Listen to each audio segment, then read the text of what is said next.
Hello, good evening, guys. Welcome once again to our weekly lockdown live with Aurizn. We've got Bobby and we've got Chris. What's up, guys? Bringing, How's it going? bringing his wisdom to our show this week. Thank you. Yeah. How to see who has joined, Con? What? How to see who has joined? I This think we're one alone. we will need to see HP. Wait, Guys, if you see, there. There we go. Alvin has Owen. Mitesh. Mitesh is one of my hope viewers. everybody is keeping Derek. yourselves well. This So lockdown many. at home. Everybody stay at home, stay safe. Yeah. I'm winning. More of my viewers are online. And guys, while you're logged in, Hey, please Thomas. give a round of applause to our man behind the scene, HP, who is putting all HP. this live feed together. Thank you, HP. Thank you, HP. Thank you, HP. Okay, thank you, bye. So we've got a lot of people on board. Mike Yap, Anand, Man, Thomas, Jensen, Roshan. Hey, Jonathan. Jensen.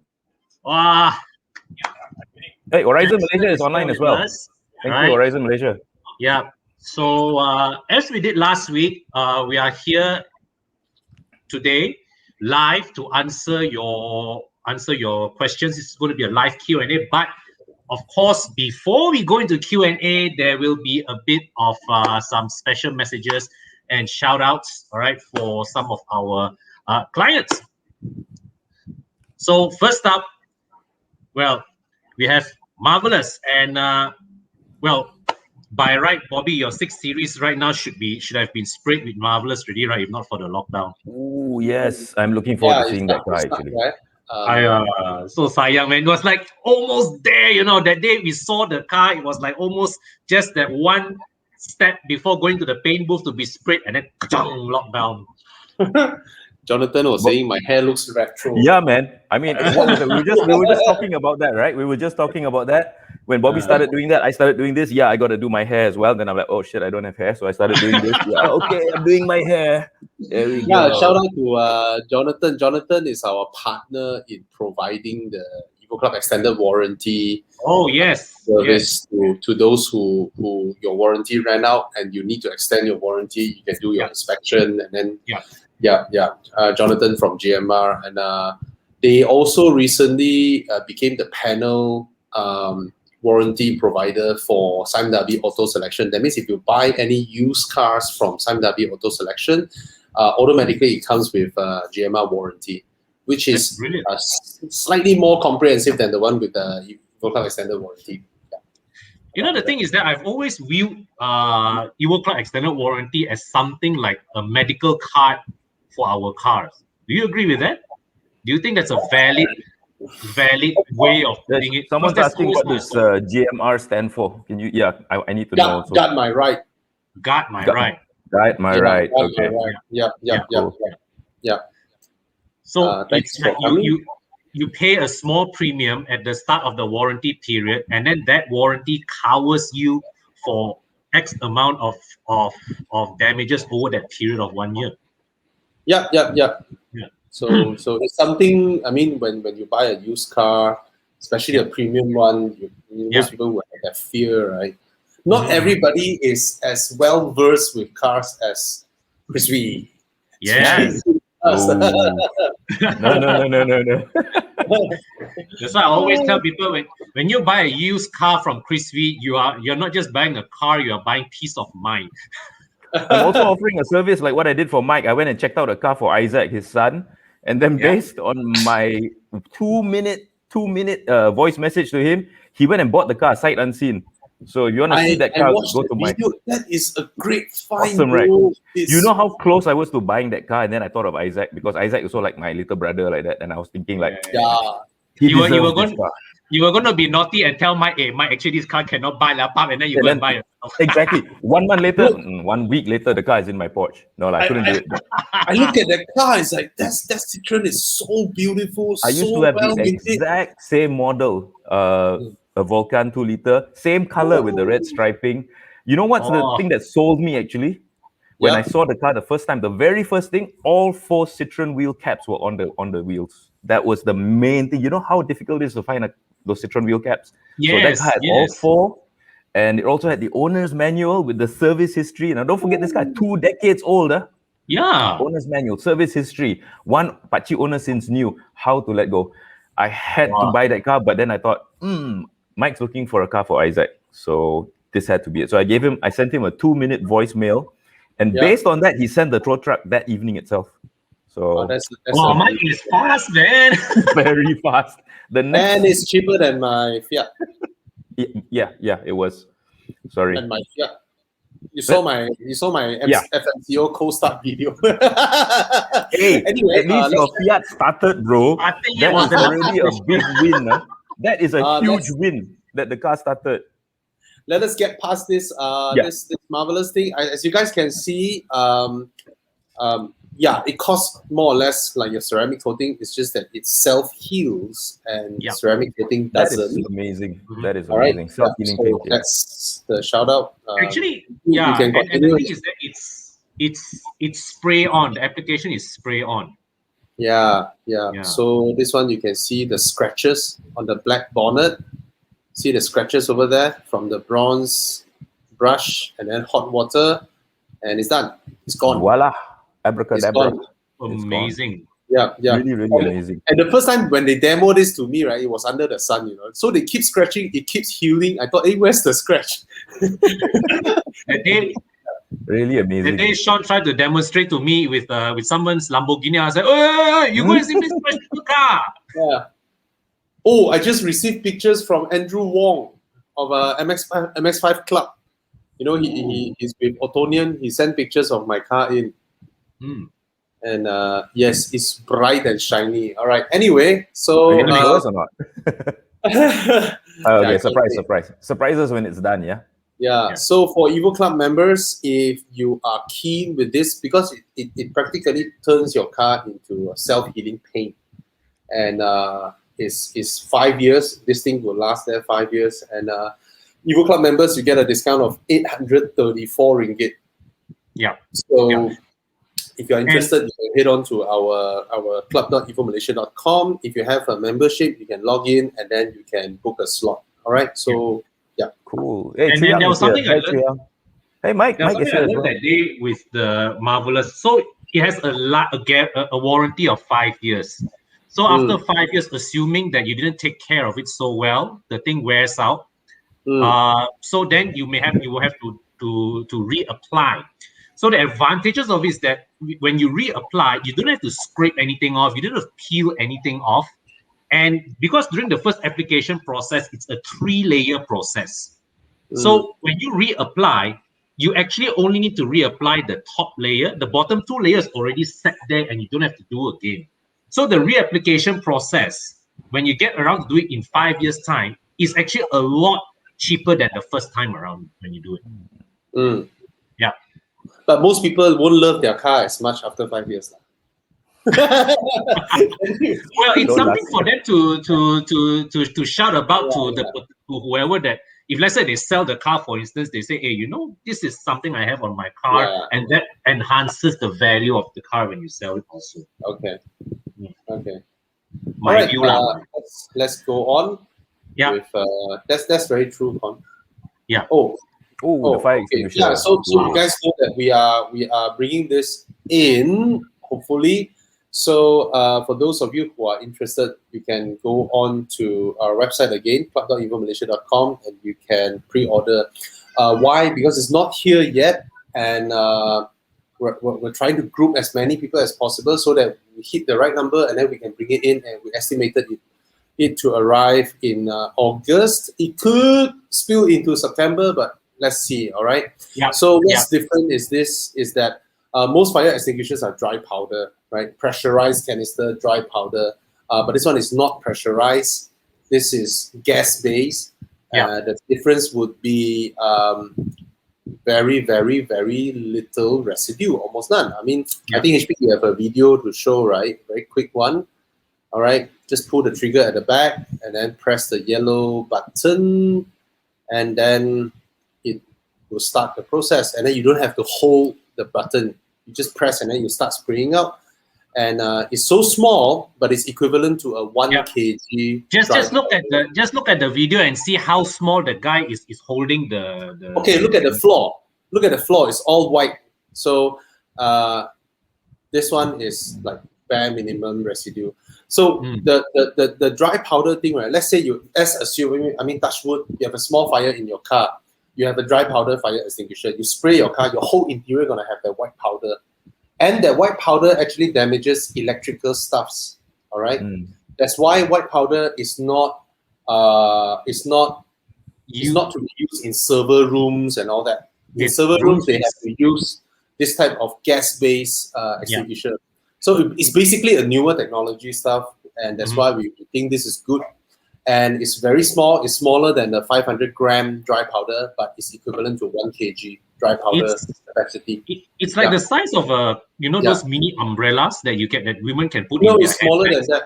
It's like a 400 ml water bottle. You can put in your door pockets easily. Most more. Yeah. All right, Chris, you don't have to buy it. I'll give you. I say, so nice. Thank you, bro. How many cars I give you? All right, so this one is to use on my head if it catches fire, right? Yeah, and you won't have the white powder thing on your head. Yeah, although the white powder thing absolute selling point right there. Positive difference. All right, so for those of you who want, go into our site, and the first batch of buyers, we will actually be conducting a real session for you guys to try it out against something burning. Of course, with bomba around and all that. All right, we think people should be trained to do this. And the best part is that this one can work as a smoke grenade. Let's say you have a small fire in your car, right? When you activate your fire extinguisher, you need to point your extinguisher, right? You need to point it at like that, right? This thing, once you press the yellow button, you can throw inside your car and then you close your door. So it's something like that. Anyway, let's continue.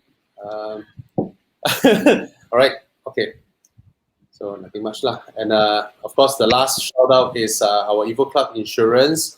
Now, for those of you who, you can go to this website, our evoclubinsurance.com, right? You can press that button and become our referral. So once you become a referral, you can help your friends, your family member, your cousin, your whoever that you met. They need to renew insurance. You can renew it from your phone for them. And then you get the commission that we get, we're going to give it to you. All right? So, yeah. It's something like that. Cool. Okay? Passive income. Well done. Yeah. So we're opening it up for you guys to help your friends out or whoever, so you can, on the move, you can just help your friend to renew and then you can earn the extra income. All right? So that's cool. What it is. Okay. Somebody was asking, where does Nanex come from? Is it like Japanese, Chinese, Taiwanese, Indonesian? It's a Chinese invention. Yeah. I think new stuffs are being invented there. They filed more invention patents than USA for 3 or 4 years in a row already.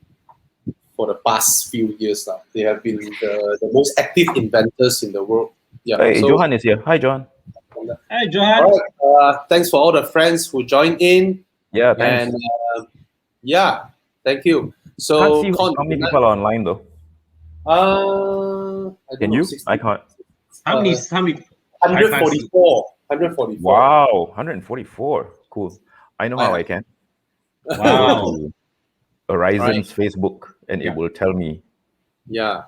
So tonight is about the SST exemption, right? That's right. For new cars and recon cars. So as we all know, the last Monday, the PM announced that the SST exemption for cars have been extended to the end of the year, and so for new locally assembled cars, full exemption.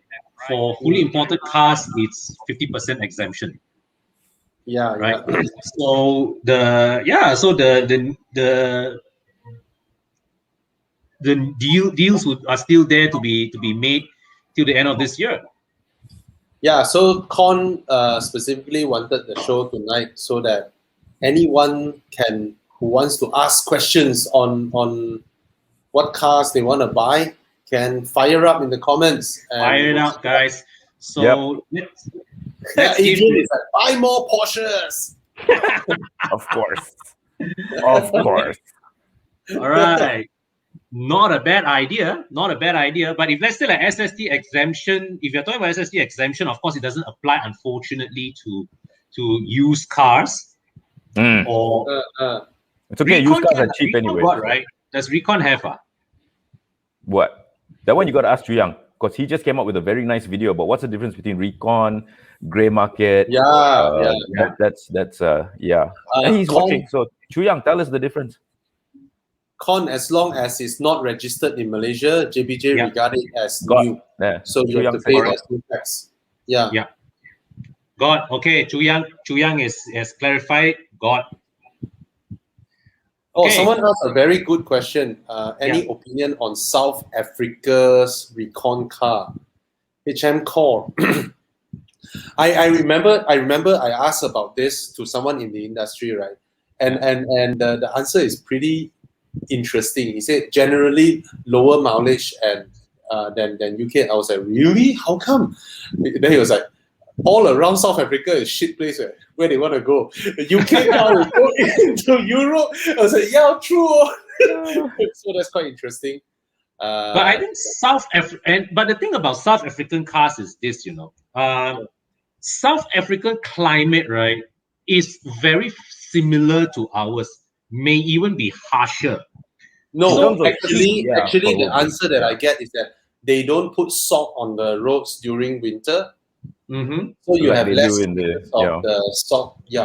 Undercarriage, less undercarriage rust. UK cars are especially susceptible to that. Japanese, not so much. Of course, Jet Recon is the best condition, right? But car, right, I believe their climate package is probably around ours. They've probably been tropicalized and homologated for that kind of climate. So try and get a car from a country where the climate is similar to ours. UK, I would be very, very careful because, like you mentioned just now, the salt on the roads and all that, and that kicks up into the undercarriage. And the Brits tend to drive their cars to Europe pretty often. They cover very, very long miles. But of course, there are good dealers, like Chu Yang. Jonathan says you'll be surprised with the quality from South Africa. Positively surprised or nastily surprised? Actually, I just felt that this whole used car thing, right, is always like from a more advanced country to, it's like, their used stuff, they take, their used stuff, they take, right? And Malaysia, we're so proud. We now buy used cars from Africa. Hey, but do you know that the C class, all right-hand drive C classes in the world are made in South Africa? So when Mercedes first launched the C class in Malaysia, all the CBUs, they were not from Germany, they were from South Africa. But with the next gen C class, I don't know lah. Somebody's asking our opinion on the i40 wagon, Peugeot 508 Sport wagon, and whether it's petrol or diesel. That's a nice question. The i40 is a very I rate the i40 wagon very highly, but the 508 is a more appealing choice. And it's the top of the line is the diesel. So definitely, I would definitely consider that. You got to take into consideration a lot of things as well, like after sales service, spare parts availability. So do your research, do your homework. And the 508 diesel actually has the better suspension setup. It has front double wishbones. The petrol cars have McPherson struts. The front suspension is different. I do not know why Peugeot got around to do that, but they did. The diesel has a better suspension setup. It's weird, but they did. But I hate the central console, the center tunnel of the 508. Absolute zero place to store stuff. Big tunnel. Chu Yang just said depends on what car. So I can't click it. Somebody else has to click it. Thomas Yap asks, M235i or Megane RS280 Cup? This guy not asking to, but this guy's asking to kacau one. No. I can see right through that. He's actually what he really wants to know right now is whether he should buy a Mercedes-Benz W123. And to that, I say yes, definitely. Get it now before they go up in price, before people, cotton on to how good that bloody car really is. No, I asked him to get the 124 coupe. Or that, yeah. Why not? For serious, yeah. Oh, that car legend, man. Yeah, lor. Johan asking whether W123 or E30. Why are you asking? I keep telling Thomas W124 to replace his E30. No. Cannot replace the E30. Don't sell the E30. Sure regret. Get the 123 in addition to the E30. They'll make very nice stable mates. In fact, the 123 is one of the best classic daily runners you can get. Because once you fix it up properly, they will just keep going forever and ever. Chris, and ever. The W123 does not seem to be appreciating, huh? No, sadly no. Only the Wagon variant. The Wagon is like S123. It's like on a different price stratosphere totally. Yeah. C123, which is the coupe stratosphere already. That one lagi lah. Wagon W123, which is known as the S123 also. You're looking at what, 50, 60, 70. It's basically a willing buyer, willing seller situation. Yeah. All cars, I think, will come to that situation where it's willing buyer, willing seller. You want it, this is the price. I've put my heart, my soul, my life savings into it. Right. If you want it, this is the price. If you don't, it's okay. I'm very happy to keep it. And I think a lot of cars are heading in that direction, especially cars over 20 years old, 30 years old. You cannot put a price tag on it anymore. So it's all willing buyer, willing seller. Okay, there's a question from Doc Korok. X5 versus XC90 versus GLE 450. What about you guys? I've not driven the GLE 450 yet, so I've driven the X5, driven the XC90. The XC90 is the best package in the segment. Yeah. But I feel the X5, I enjoy driving the X5 more. I'll go for the X5. Talking about the current tell you one why I'll go for the X5. The X5 is probably, of all those, I mean, no insult to whoever's owning an XC90 or GLE. The X-Drive in the X5 is really something else. It's really something. I've tested the X5 off-road, and that thing can really actually go off-road. And the braking system and the way it accelerates up a hill, if you've only got traction on one side and you're slipping and sliding on the other, the X5 actually compensates so fast you don't realize. Yeah. So for that matter, the X3 as well. The X-Drive system is actually quite phenomenal when it's working. If it's not, X-Drive is actually more advanced than Quattro. Yeah. X-Drive so many, X-Drive, I feel, is definitely the sportier answer to Quattro. Did HP just do that? Because it's really cool. Yeah, he did. Regarding this question, I've got the GLE is a relatively newcomer in our market, but I had more than a few friends. I feel more than a few people who went to test drive the X5, who went to test drive the XC90. Almost everybody I know of after test driving both went to buy the XC90. So I actually, when BMW Malaysia let us test drive the X5, I took the car with very, very low expectations on. And when I drove it, I was like, hey, this car is not bad. It's nice. It's not bad. It is. Especially the current one with the 3-liter straight six. Yeah.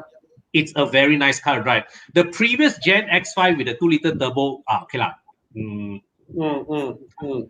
XC90 all day long. But with this one, the X5 to me is the nicer car to drive. But the XC90, I will have to say, is still the more complete package.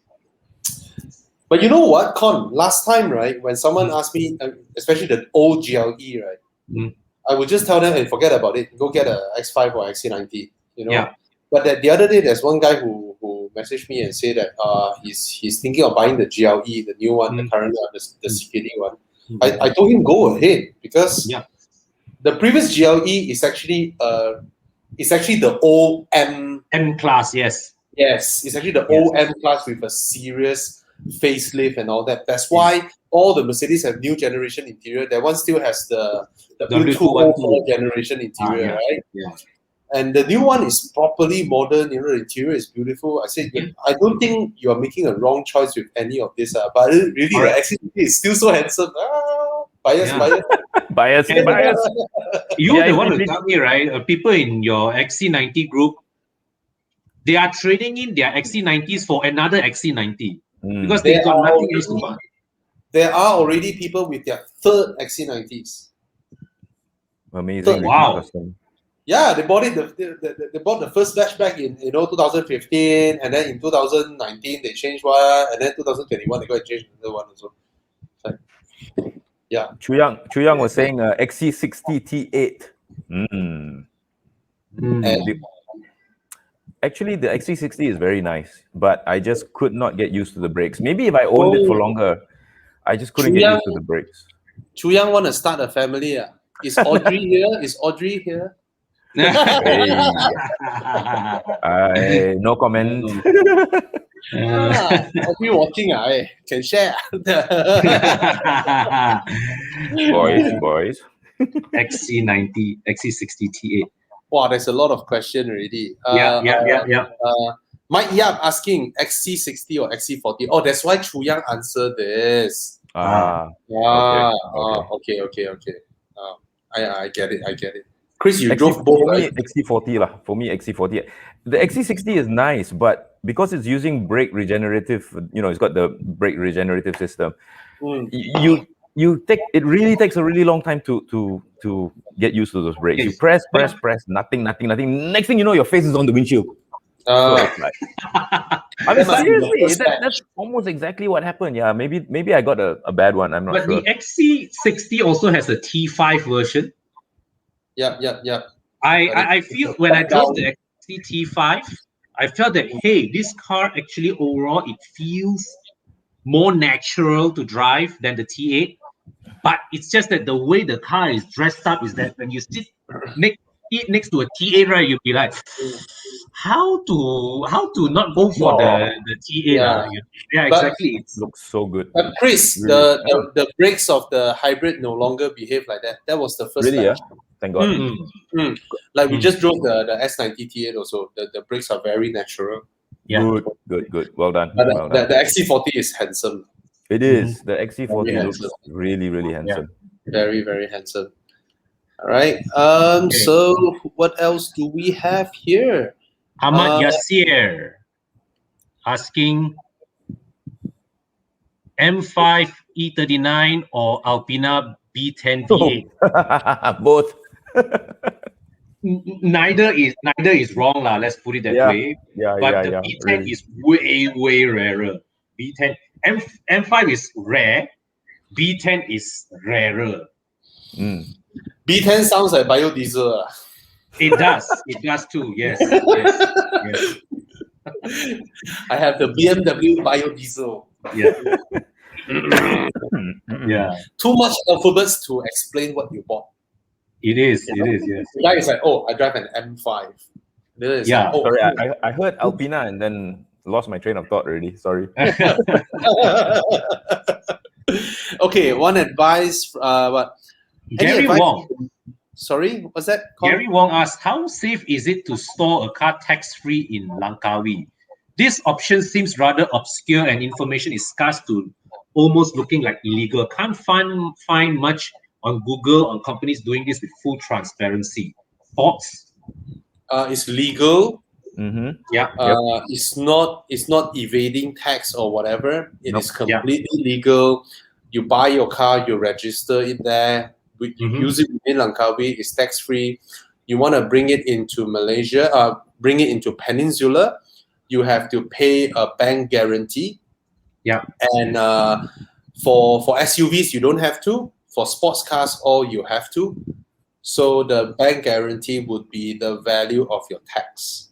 Yeah. So you actually pay the amount to be withheld by the customs. Let's say your tax is 1 million, they will withhold that money, and then you get the permit to bring it into Peninsula For for 90 days, a year.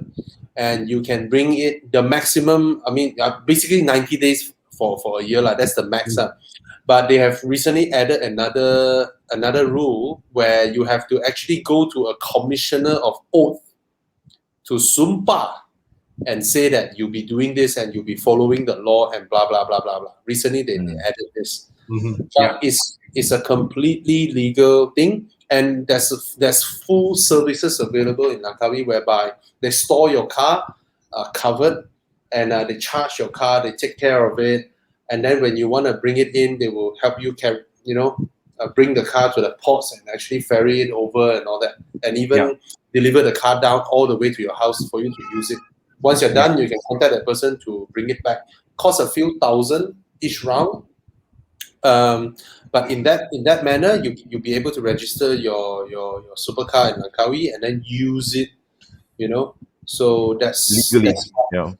It's truly legal. If you're not sure, the best is to most of the dealers, all the supercar dealers, the luxury car dealers, they will have the relevant contacts with the people who run this operation. So if you go through them, you would definitely be dealing with a legitimate organization who would store your car securely. Because the thing is that, right, at the end of the day, you go through these people. These people their livelihood depends on them handling your cars properly. If anything happens to your car, it damages their livelihood directly. So they will be very, very careful in managing and handling your vehicle. And actually, course, I want to. Sorry, Con, you continue. And actually, there are several tiers. So you can pay for the more expensive ones. They will even store your cars in an air-conditioned place. Ooh. Your car will live better than you. Like those who store their car in Darren's place, right? Well taken care of, air conditioning and all that. I tell you, Darren loves his customers' cars better than his customers themselves, man. Why do you think they leave their cars there with him most of the time? He loves their cars more than they do. And there's a mindset that I want to correct. I know a lot of people will say, "Oh, rich people evading tax, evading tax." Actually, this is just them being envy, right? Let me try and put things into perspective. Let's say this person purchased his car in Langkawi, right? He paid 1 million ringgit tax less, and now he has 1 million more usable income, right? He decided to renovate his house, and you are his renovation contractor. The money goes to you, right? But if you paid the tax, it will go to the government. So what I'm saying is that disposable income, right, actually flows around the economy and it benefits people. So at the end of the day, it's just like that. All right. Sinwen, E-Class Cabrio or C-Class Cabrio? 2016 C-Class Cabrio is the W205, right? W204, there's no cabriolet, right? 2011 C-Class Cabrio and 2016 C-Class Cabrio. W204 got cabrio. I don't remember. No, I don't think they built a cabrio for W204. This is definitely HP is feverishly searching the internet to try and find the photos. Because the 2011 E-Class Cabrio is based on the W204. Yes, it's already on the W204 platform. So actually both are C-Classes. I have a soft spot for the 2011 E-Class. Chris, I think we were on that media drive, right? Together with Con as well. Yes, yeah. The one where I won the photography competition. Oh no, I wasn't there for that one. I wasn't there. YSCon was there. Is it the one we went to Cameron Highlands? Was it? No, not that one. Right? Seaside. It's by the beach. We went to Was it Banjara? Tanjung Tanjung Jara. Jara. Okay. So Ah, I won the photography contest and I won a SLS AMG and I gave it And to you gave it to me. Yes, and I still have it. Yes. You want to see it? I can go and get it. Never mind.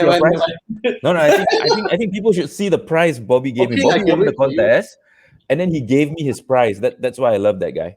Hang on, I'll be right back. Well, the reason I gave him is I'm always someone who thinks that if I love that thing, let's say 70%, but I look at Chris Wee's face, he loved it 90%. So I give it to him. Deserve more love. Bobby is selfless that way. Oh, we haven't answered Sinwen. I have a soft spot for the 2011 E-Class Cabrio, and currently it costs about 120,000 for that car. Whereas I think the C-Class Cabrio for 2016 is still 300. If you're able to find one. For me, I would say I would go for the 2011 E-Class Cabrio easy. It's an easy choice for me because I feel that that W204 and W212 generation of Mercedes are far more are better built than the more recent ones. Lovely. Chris. Oh, the doors cannot open anymore. Forgot to put my earphones in. I was wondering why you guys are not talking to me. Chris, I think I'm so blessed because I gave you the SLS, right? Yes, you did. So now I don't need to buy an SLS. Because you already have one parked at my house. No. I can just go out from my house, go to the upper level floor, and my neighbor has one, so I can look at it all I want. Well, thanks to you, I can look at this one anytime I want. Also, okay. Thomas Yap is trying to buy this in the future. Thomas, please go for it.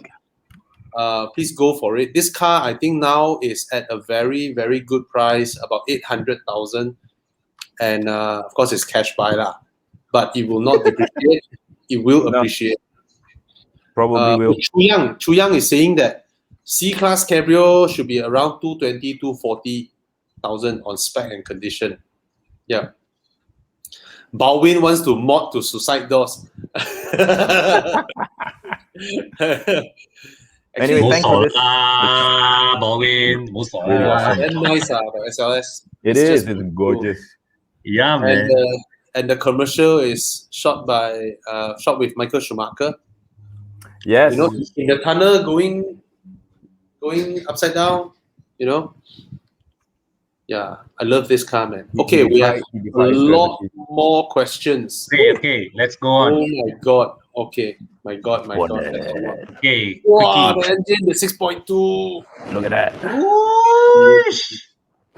Look how far back it sits. It's like a front mid engine supercar. I love this car.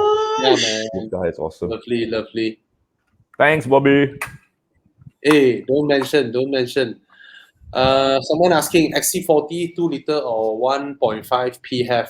I will go 2 liter I will go 2 liter also. Easy choice. I will go 2 liter. See, you don't save much fuel, to be honest. These kind of engines were introduced in Europe because there are a lot of cities now. They have pure EV zones. You know, where in Europe you have to make sure your hybrid has enough charge, and then when you move into the little city spot, you go into your PHEV mode. But Malaysia, come on, our petrol is so cheap. Yeah. Our V-Power racing is cheaper than some lousy fuel in Thailand. So 5 ringgit per liter in Thailand. I mean, oh my god, we really got it good here, you know. Exactly. We really got it good. Thailand has a lower GDP per capita than us, and you see them complaining 5 ringgit fuel. No, they're still blasting their D-Max like crazy. That one diesel. Okay, that's why they're blasting D-Maxes. That's so expensive, right? Yeah. Wei 2016 RS3 versus 2017 RS3. Bro, isn't that the same car? Buy newer one, no. That's the same car, right? Or 2017 Has they introduced the? Okay, I'm not sure, but if 2017 Europe has already introduced the quieter exhaust thingy, then you buy the 2016 one. Hey, Adrian was saying something about gasohol. I'm interested in this as well. Adrian, when you were driving in Thailand, what did you use in your car during Evo Enduro? Which kind of petrol did you use? Because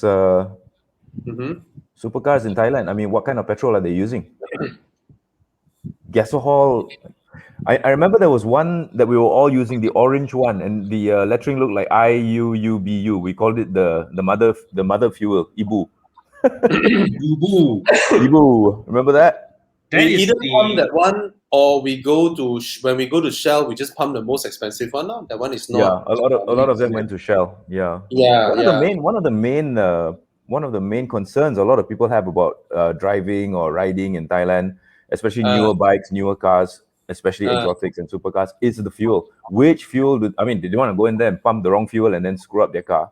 The last thing you want is a breakdown in Thailand, not just the communication barrier, but also how are you going to tell the mechanic what actually happened and stuff like that. So it's a nightmare.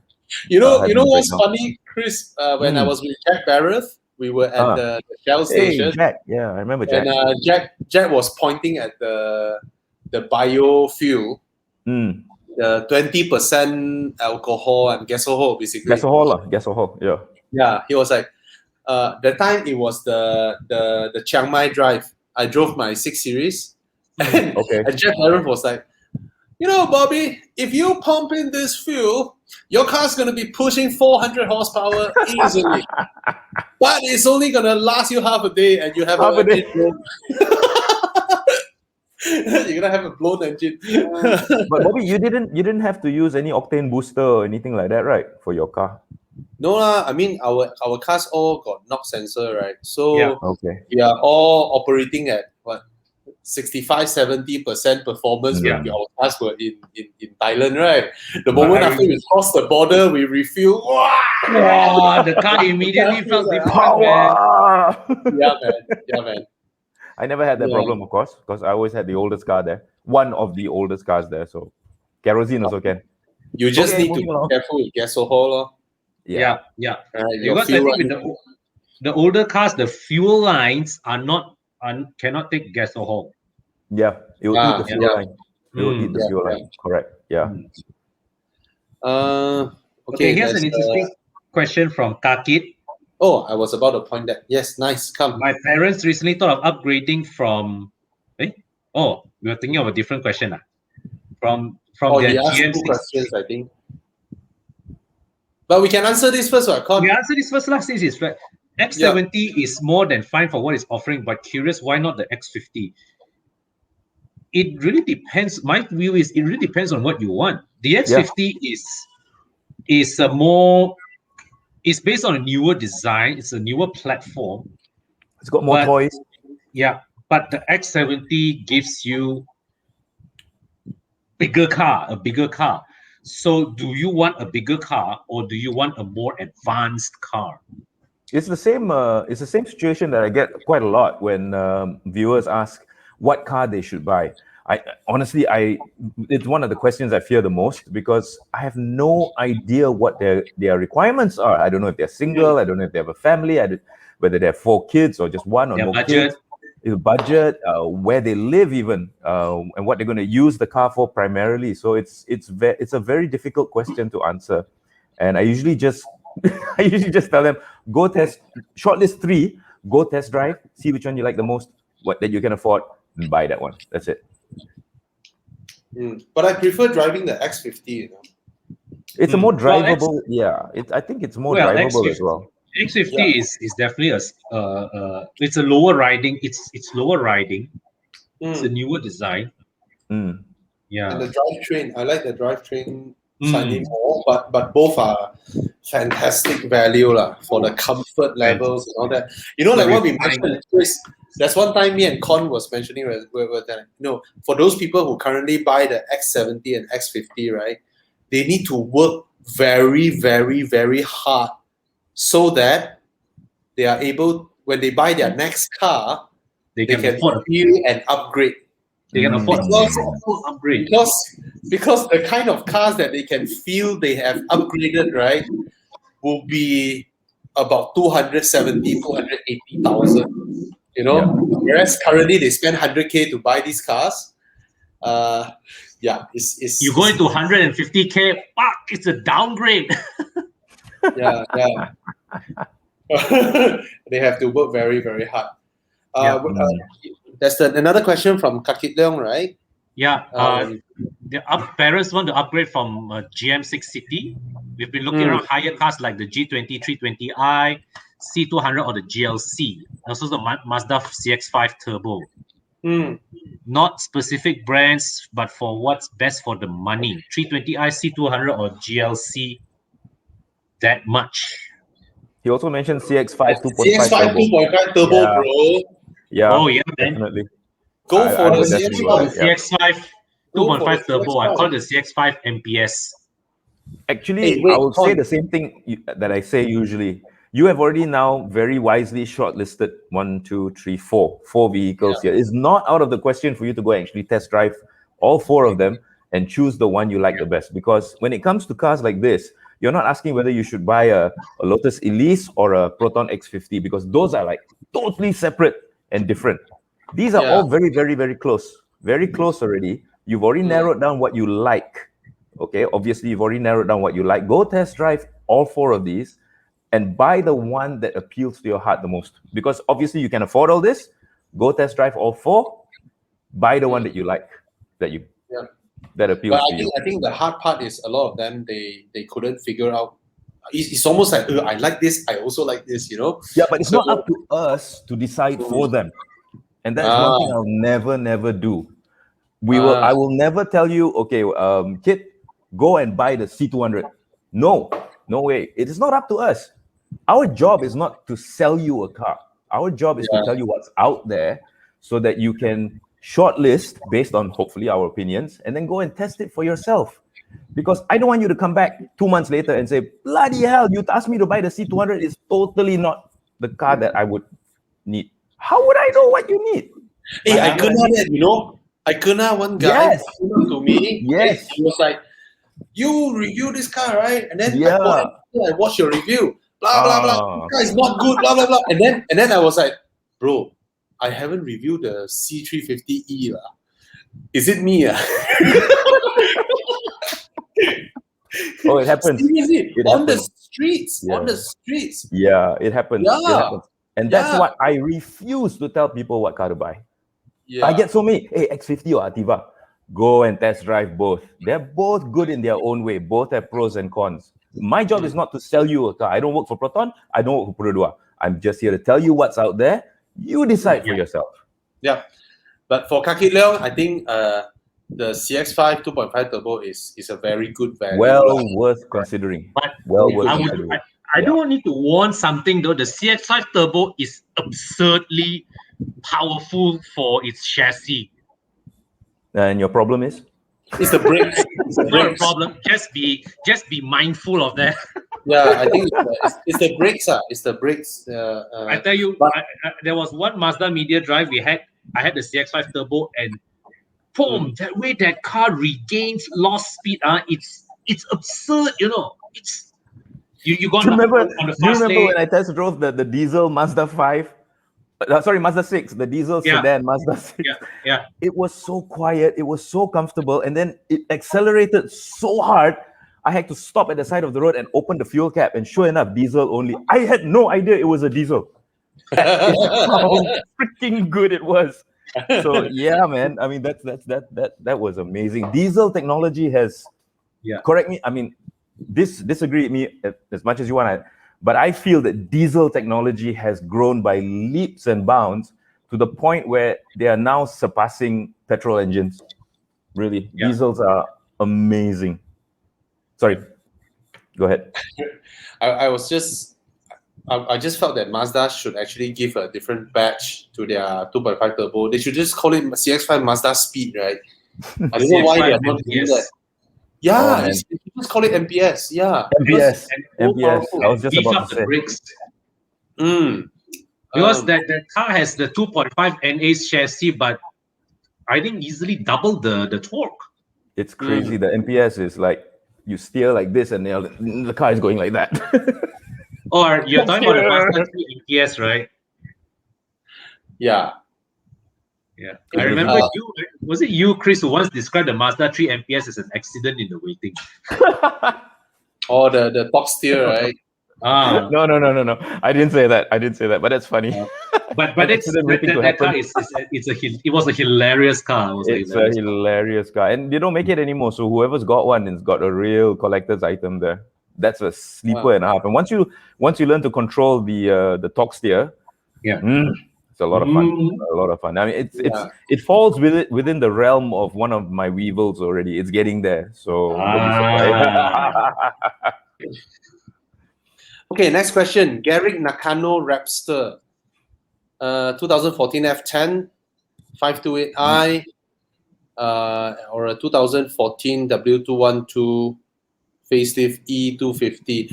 Bro, you asked this question to 3 BMW owners, and yeah. The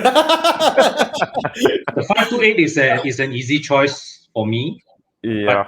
The E250 is not bad either. True also. But depends again on what you want. I mean, you want pure luxury, you want a little bit of fun when you're not driving around with anybody else. If you just, want something that is comfortable for your whole family to get you from A to B, you want something for yourself on weekends that is a little bit of fun, then you know your answer already. But the F10 depends. It's a very complete all-rounder. Whether you're talking about sportiness or comfort, right? F10 is a very. I didn't need to say what car you guys know already. Yeah, just go for the F10 now. All right. F10. Thomas, repeat again. He said he's not joking. He said he wants to know M235i or Renault Megane RS2 80 Cup. Well, for you, Thomas, Megane RS2 80 Cup, because you have never owned that car before. Because you already bought the M235i and you sold it. Yeah, but he regretted selling it to the point of being distraught. So maybe it's a loaded question. But he wants us to support his getting of another M235i. And so yes, by all means, Thomas, go get yourself another M235i. Although I don't know why you want to, because you've got a freaking Spider, and I don't know why you want a freaking Megane when you've already got that Spider. So why don't you buy a W123 and have a nice classic daily driver? There, I've answered your question. Moving along. Okay. If the M235i really borders you in your sleep that much, then go buy another one. Go for it. Buy it, then we'll laugh at you, Thomas. You buy the I won't laugh. I won't laugh. Laugh is confirmed or laugh one, but at the end of the day, you can live with the itch more or you can live with the laugh more.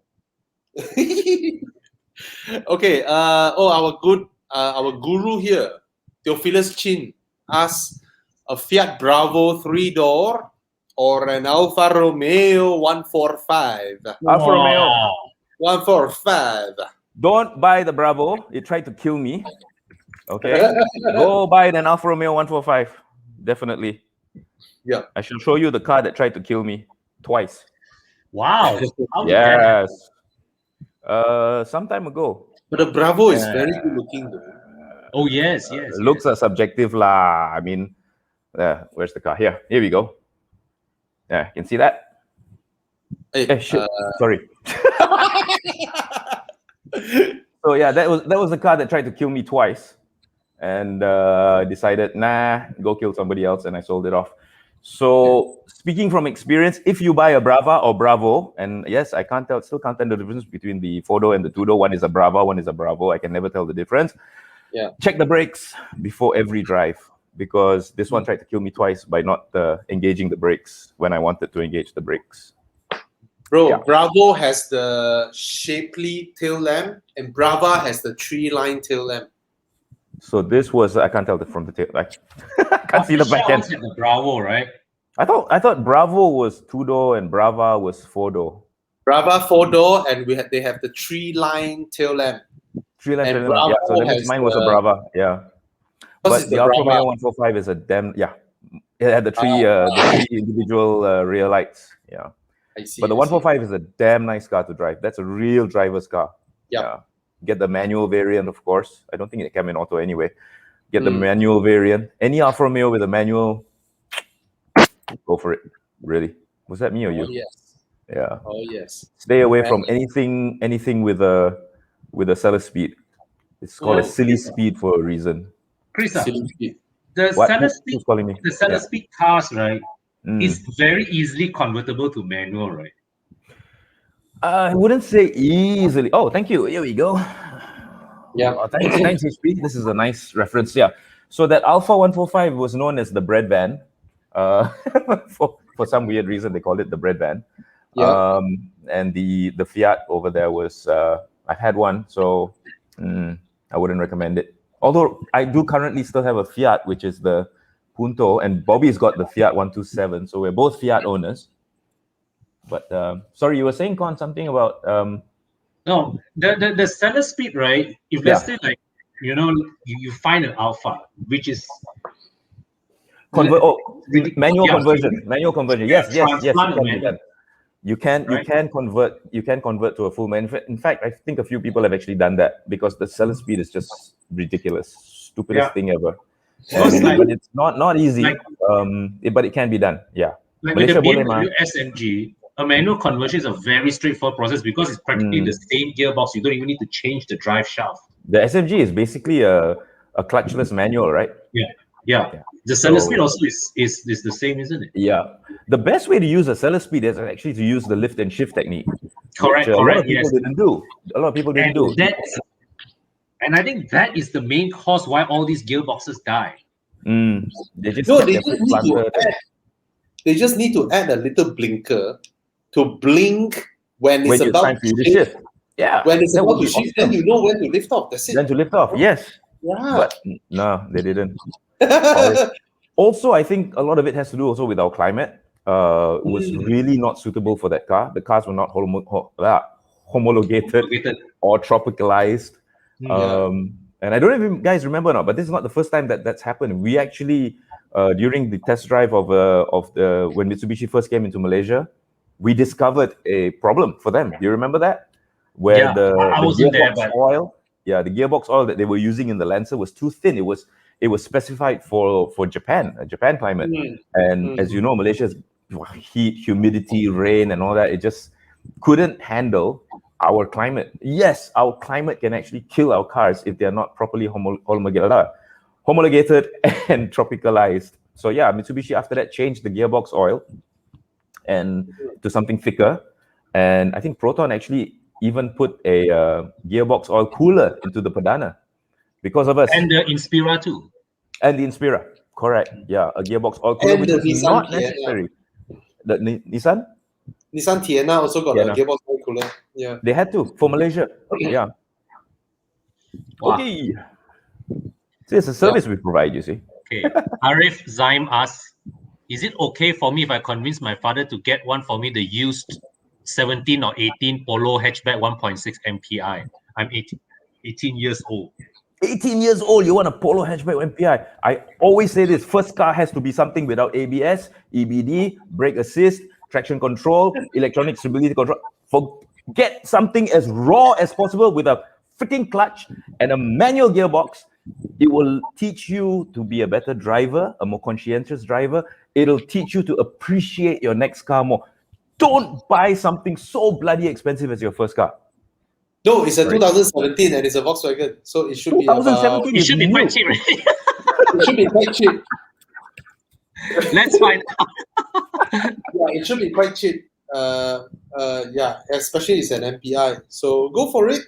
Actually, I would interject here in terms of if it's going to be your first car and you're getting your parents to get it for you, do yourself a favor, get something that's easy to maintain and cheap to maintain. Because if you get something that's going to cost you a few $100 just to change the brake pads. I mean, cars have a lot of wear and tear stuff, okay? You will be amazed how fast you need to change them. And those things are not cheap. If you're going to maintain the car yourself, despite the fact that your parents have bought it for you, which is great. I'm not saying it's wrong. I wish my dad gave me his car, but It's okay. If your parents want to buy you a car, go ahead, but get something that's easy and cheap to maintain. Because imagine this, right? I mean, you are just starting out in life, and the last thing you want is to have payments every month for something that you're using. So my advice would be to ask your parents to buy you something for cash, no loan, so that you will appreciate that car a lot more, because you will want to keep it running well. Breakdowns are going to cost a lot of money. Breakdowns are going to cost a lot of money, especially if you need to get the car towed and all. The next thing you know, you're broke. Don't live just to pay for your car. Okay, it's no way to live. So get something that you can buy cash and it's cheap and cheerful to maintain. I would have a different opinion. Get your Bobby, parents can pay for the down payment, and then you can get the car, and then you can maybe sign up for Evoclub Car Wash, earn some side income to pay for your car, or you can sell insurance for us. Shameless plug. Hashtag. All right. So I don't think a 30,000 car is ridiculous. And especially if it's so modern, it's still under warranty, and MPI is pretty reliable, right, Con? Yeah. All right. Next question, Jonathan YZJ.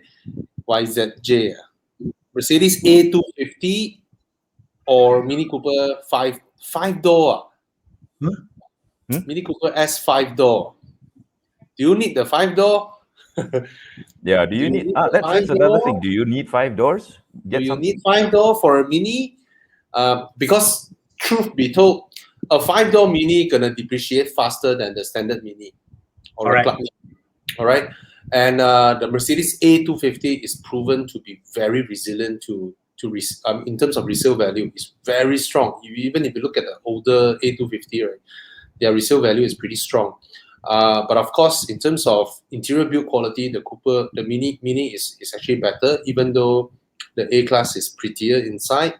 So I think both are okay choices. It's just that, do you need the 5-door for the Cooper?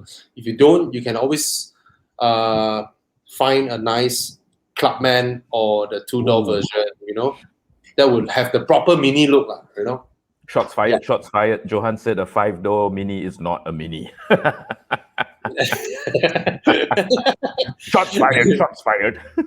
Yeah, a Vitara that goes for Genting Run is also not a proper Vitara. Yeah.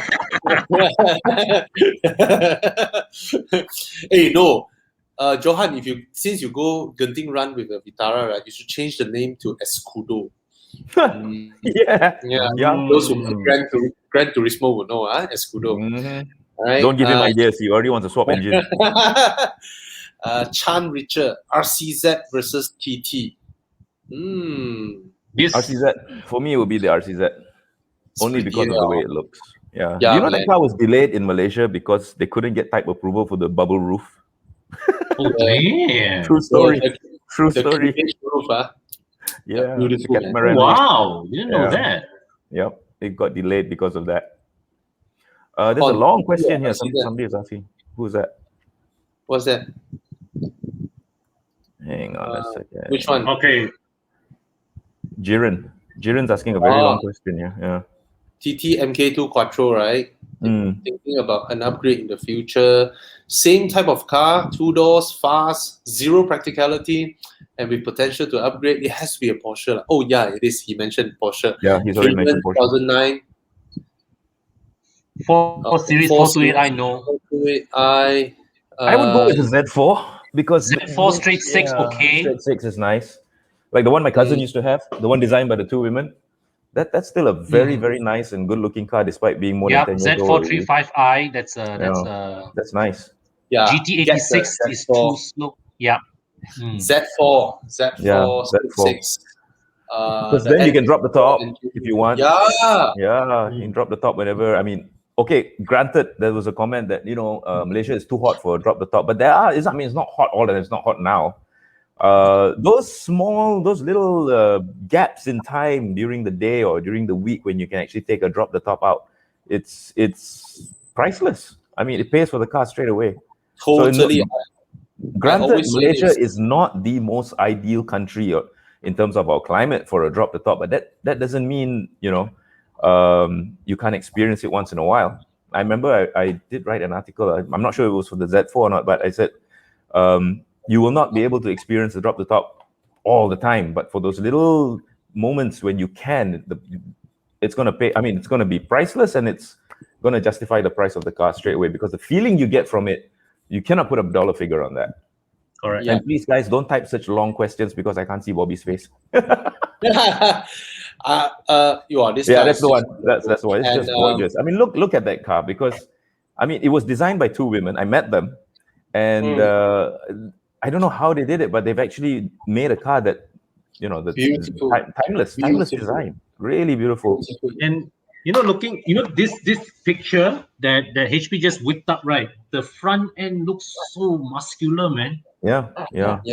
Yeah. And two women did this, and that to me, that's the most amazing thing. That when I talked to them, they said they wanted to come up with a design, because I did have to ask that question. Did you design the car to look feminine? And they said no, not at all. It's a masculine car, but they wanted the design to transcend years and years and years. Because it's going to look good in 10 years from now. It's more than 10 years old now.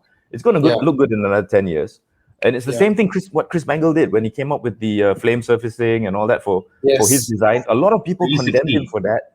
E60, look at it. He designed it to look good in 20 years' time. And it's 20 years from when he designed it. And it's still gorgeous. I mean, an E60 goes by and you can't help but look at the car. That's why, right, Chris? I firmly believe that BMW's current, the bigger, that beaver grille is inspired by the E60. Grill. They want to recreate the E60 effect. Whereby in 20 years, you're going to look at it and go, wow, Maybe too soon to tell. Some people love it, some people don't. I'm more of the smaller kidney grille, a fan of the smaller kidney grille, like this Z4, for example. But who knows? In 20 years, if we're still around, we might be having the same conversation and saying it's gorgeous. I'm not a fan of the big grille in the current 4 Series, but I totally understand why BMW has gone that way. I have a confession. I already like it, right? I already started to like it. Oh my god! HP, can you show us the best picture you can find of that grill? the Bugs Bunny grill. I mean, I don't know. Design is subjective. Styling is subjective. Design is subjective. Some people like it, some people don't. It's always going to be that way. And that's why I've always left design. I never really comment on design when I'm reviewing a new car or something. I never comment on design because some people might really love it and some people might absolutely hate the heck out of it. And they're not right or wrong. There you go. They're not right or wrong. Yeah. There's no right or wrong about it. Put M4 lah, yo. Never mind. This is fine. Can you make the grill bigger a bit? Put M4 ma. I like the so, M4. There's no right or wrong about this. This 4 Series, that day when I saw this car in person, I kind of start to like the rear 3/4 look of it, the rear 3/4 proportion of it. Yeah. Coming back to the whole drop top thingy, I think I'm the guy who always go out there and tell people. I think Malaysia is perfect because you can drop your roof every morning and every evening. Yep. Right. And if you say that, Malaysia is so hot, why we need, it's just like saying I don't need a balcony if I'm buying a condo. Right? You would want a balcony when you're buying a condo, right? Absolutely. Look at that. Look at that. Look at that. Okay, let me ask you guys this thing. Let me ask you guys this, right? When they were designing this, did they forget that these cars need a front number plate? Because that number plate looks so out of place there. Do you think they forgot that, oh shit, where are we going to put the number plate now? Maybe an American designed this. You don't need front number plates in America. Maybe. Who knows? Because anyway. And you know what? There's no place to stick the number plate on the sides, like Alfa 156, right? Yep. Yellow. 156 is on the sides, man, right? Correct. Yeah, but you can't Audi, on the bumper. Audi had the same issue. Audi had the same issue when they designed their grille. The number plate just got slapped. Oh, that's right. They did. But they had the 4 rings they had the 4 rings going right across, right? So even True. worse, they couldn't put it there because of the 4 rings. So they had to find somewhere else. Just right below the 4 rings. No, man. I keep staring at this photo, and I just think this car is trying to suck my soul out of my body with that grill. All right. So wait, what other questions? I don't know where am I scrolling now. I'm reading this one from Don't Study Accounting. Planning to get 530i facelift. How badly will this car damage my wallet? 530i. I currently drive the Hilux Rogue as my daily. The E60's unreliability, I think, is generally exaggerated. But active steering problems are real. Active steering is a known weak link of the E60. So that's something definitely to watch out for. And you're talking about E60. How would the car behave when active steering wasn't active? I really don't know. I have no idea. Would it behave just like normal power steering? Okay, I have an actual experience with my brother's Accord, right? It has this little knob where you turn to the left, it lightens up the steering wheel. Wow. And then you turn to the right, it weights up the steering wheel. Wow. So that thing got faulty, and turn left is light, turn right is heavy. Ooh. Hey, but in a way, at least it still worked, right? Yeah, at least it still works. And it's just that the logic got flipped, but it still works. But oh my God, look at the E60, man. Buy. Look at that. Don't be surprised if one day I buy one of these. Really, seriously. Look at that. Hey, Chris, E60s are now getting cheaper than E39s, you know? Yeah, I know. It's crazy, beautiful. right? It's beautiful. It's gorgeous. Beautiful. Just like this, with those rims, those OEM rims. This kind of design. I mean, it's just unbelievable. Yeah, I'm seeing so many going for like 20 odd grand. Yeah, beautiful, very affordable, and this is a lot of car for that kind of money. And I mean, Chris, for 20 grand, it's a lot of car. Yeah. I heard you the first time. E60, right? If you look hard enough, there are a few original manuals in the market in Malaysia. Oh, but you know what? I think for this, I might just go with an auto. I know it's weird, right? But there are some cars that I would prefer them to be autos. I'll give you an example. You remember my W212 230E manual? Yeah. I kept it for about 2 months, thereabouts. That car, I would still keep it if it was an auto. The manual just didn't suit that car at all. Yeah, so maybe this, I would keep it as an auto. I mean, if there's nothing majorly wrong with it. And I've not heard any horror stories about the auto in this car. I would just, some cars I think are better off as an auto. Definitely. Big cars, bigger engines. Auto. Yeah. Bobby, you remember my 728i, the E23? It was manual, 4-speed manual. I hated it. Hated driving that car. The clutch was so heavy. And you know, Malaysian traffic, right? Oh man. Seriously, my left leg got bigger than my right in the course of owning that car for a year. That is how bad it was. It was horrible. So I never turned my nose up at, you know, I love manual cars, but I don't hate autos. You know, I don't hate autos at all. And for an E60 like this, I think an auto might be better. Maybe more satisfying, right? Despite it being a rear-wheel drive and the tendency to be a delinquent is rife in a car like this. But I think in a car like this, you just want to cruise. Yeah. And you want to put your foot down, and then these older autos, right? You wait for the build-up of power, and then it goes. And it goes. That's a very nice feeling that you don't get. Yeah, because you got to do it in yourself. manual car, you seldom full throttle, right? You seldom full throttle. You just go into the right gear. You maintain where your foot is, and you just continue accelerating. True. Very seldom we go full throttle. And in auto, you get to do like that And then especially Continental cars, you put your foot all the way down, and then there's a little click there, and then it goes. Downshift. The downshift. Yes. That feeling Right. is nice. So it looks like we helped somebody make his mind up already. Oh, okay. Great. All right. Work harder, man. That's the spirit, buddy. That's the Work spirit. smarter. Work smarter. Yes. Oh, Tam Kong An, E60 M5 or E92 M3 lah. I think he mistyped lah. Right. I think he mistyped. For me, definitely the E92 drives beautifully. Yeah.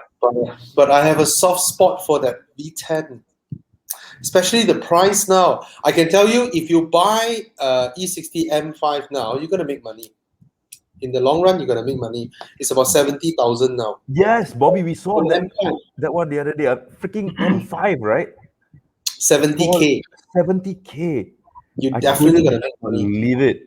Seriously. Provided your engine didn't blow up lah. yeah. But E92 is really one of the best cars I've driven, man. It is nice. fantastic. Very On nice. Sepang track, right, Samo? I was there with you at the same event. Oh, Sepang ah? Yeah. The one where there was a certain session where we were all asked to keep quiet and delete photos, right? Yeah. And not mention about it, right? Yeah. Let's not go any further. I couldn't remember the event until you said that.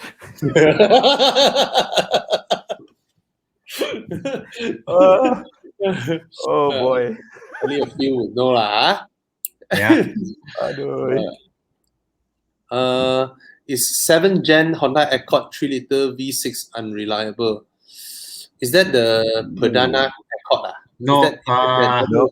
3 liter V6 will be the one before. Yeah. The one before. There was also a 3.5 liter V6, the one after. Do you remember? Yeah, that's the one with the Perdana generation. That's the Perdana generation. Yeah, that's a super sleeper. I don't think it's unreliable. Okay, available. It's available.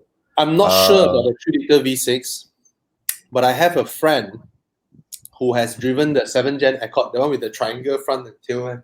Yeah. And this generation. He's on his 3 liter V6, yeah. He is on his 3rd gearbox. But granted, he always go up Johor and KL, and his car has already exceeded like 230,000 km. But he's on his 3rd gearbox lah. So actually, 200,000 km is not that much, you know. Yeah. But So for three gearboxes for 200,000, that's a lot. 3 That's a lot of Japanese gearboxes. gearbox, you know. Yeah, that's a lot I of would say gearboxes for just 200K. the same generation Camry would have done that mileage with the first pair of drivetrain lah. With the first with the first set of oil even. With the same brake pads, with the same oil, gearbox oil, the same coolant. Those cars refuse to die. It's like a more plush Nissan Sunny. Okay, a question from Hong Kong. Patrick Uy, our good friend. Oh, yeah, Patrick, Yeah, so he was like, Bobby, would you go for the AM Vantage or the 911? I'm not sure if he's talking about the new generation. Con, you've driven both. Wow. I think Let's assume he's talking about the new one lah, because Patrick is damn loaded lah. well sealed. I haven't seen him buy a new car though. You see, he has the S2000, the 86, you know, the 911, and it's all used, right, Patrick?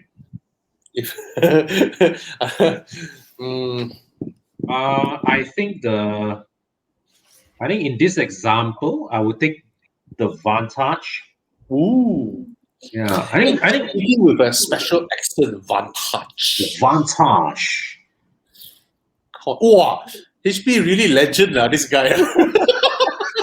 But I believe ultimately, right? It's like what Chris goes back to what the point Chris makes earlier.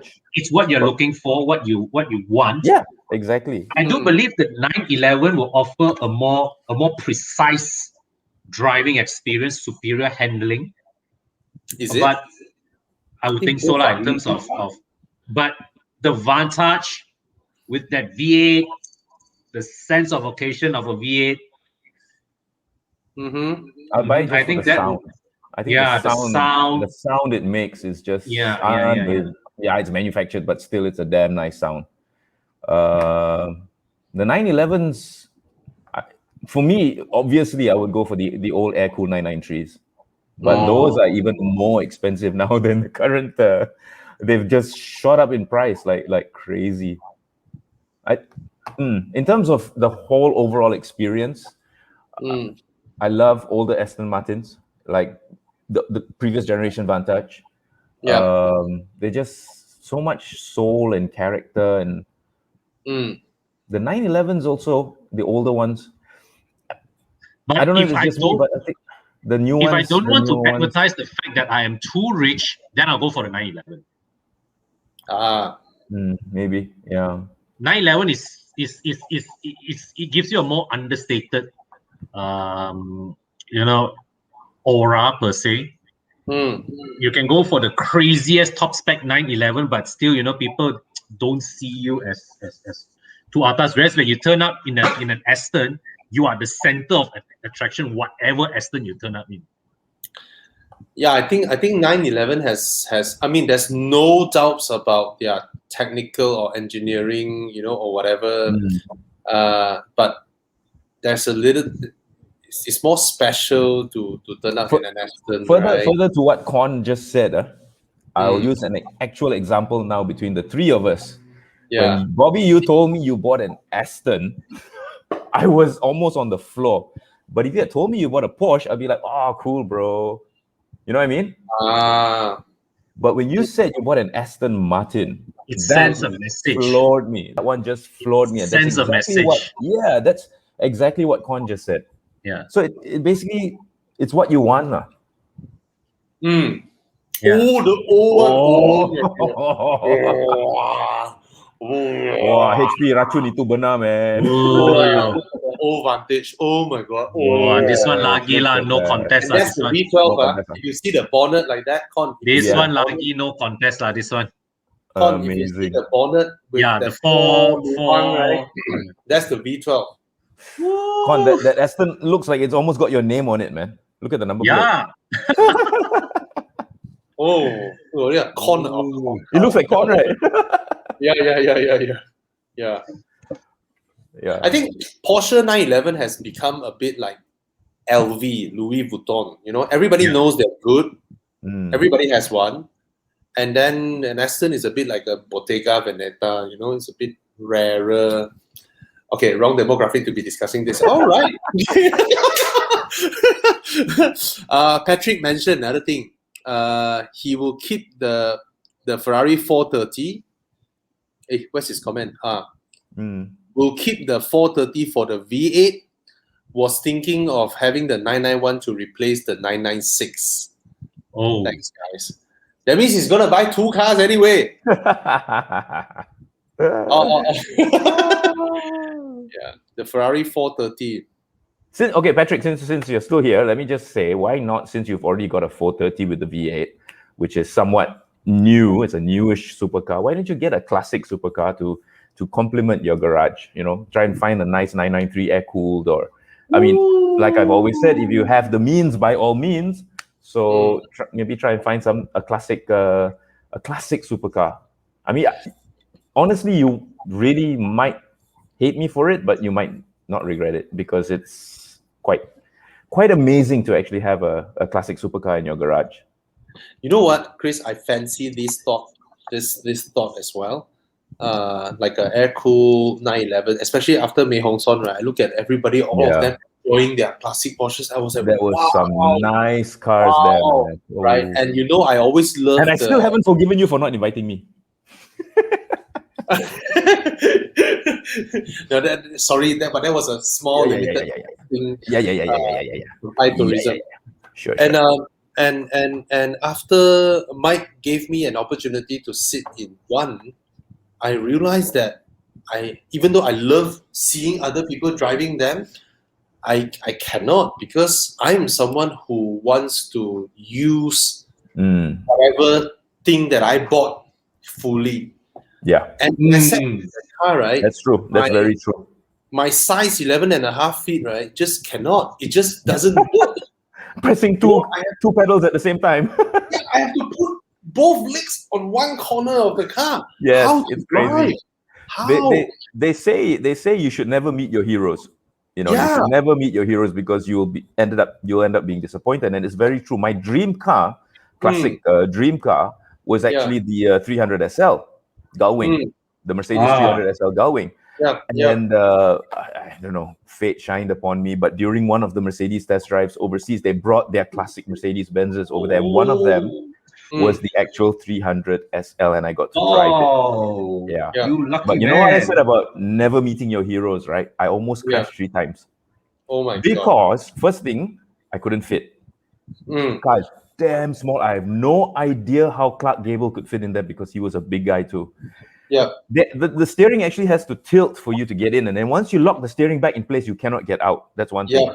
The seat is non-adjustable, so you have to mold yourself around the driving position.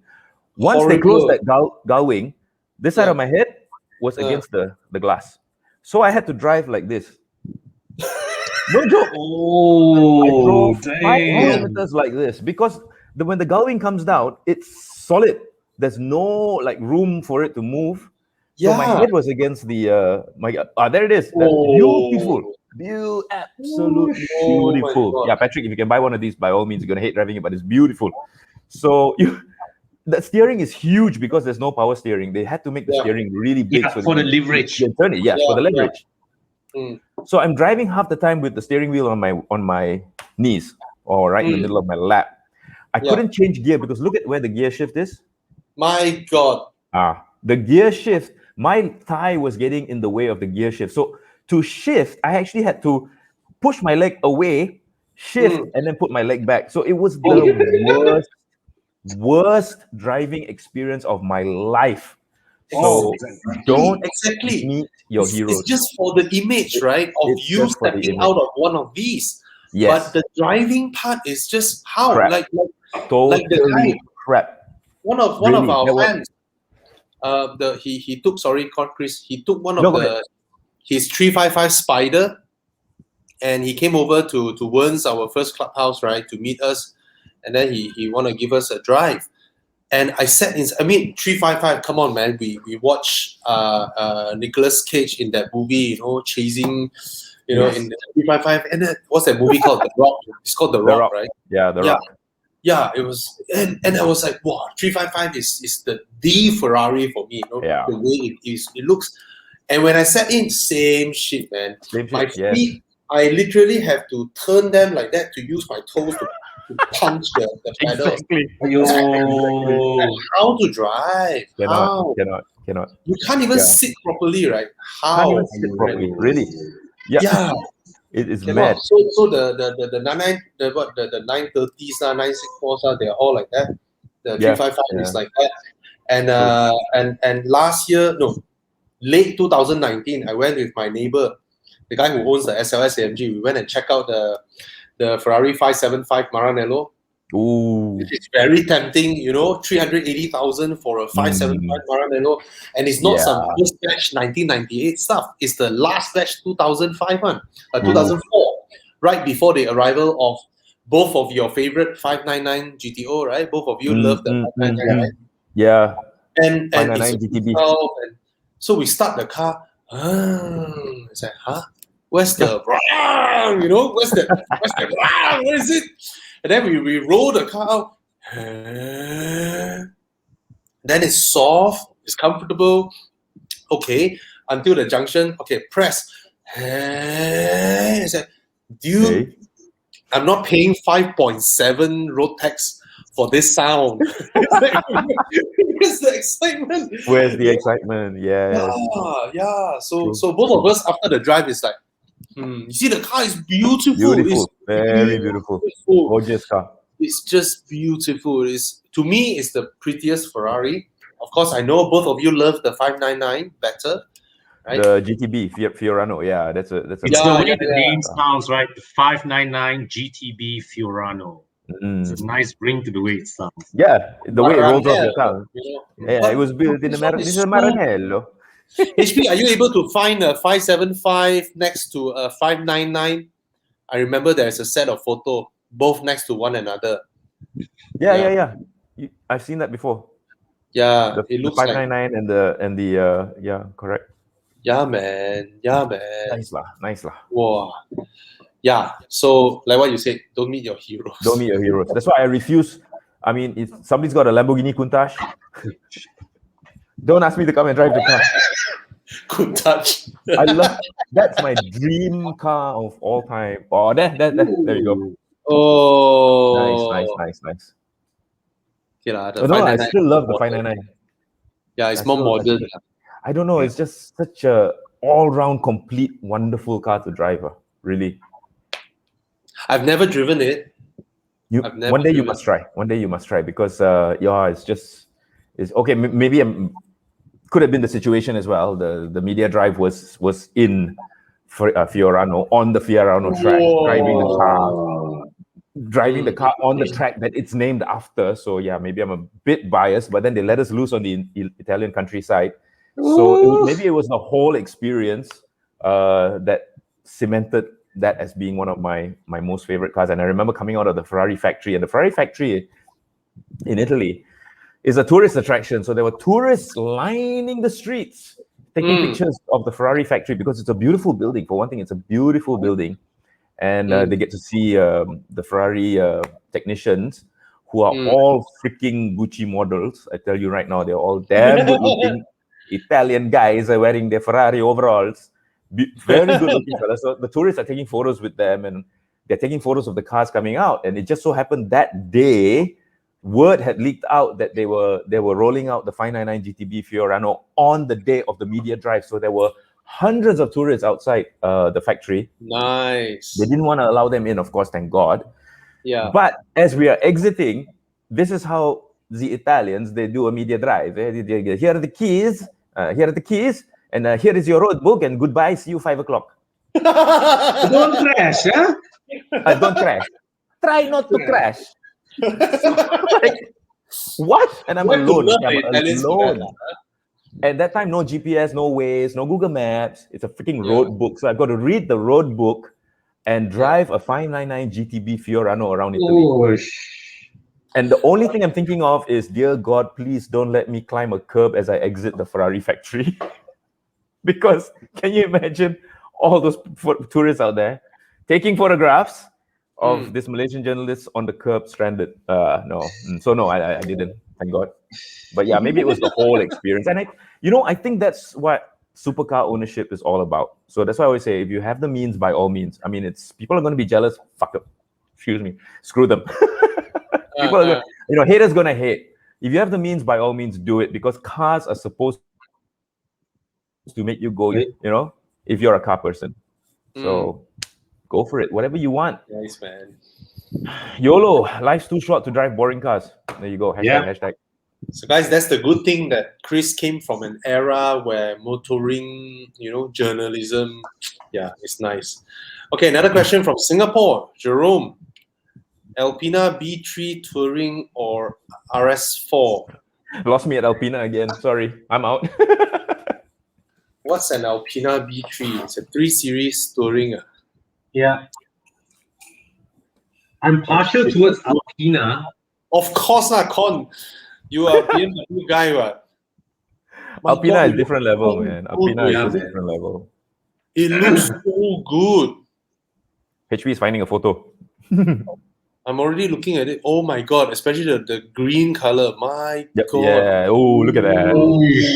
Moly.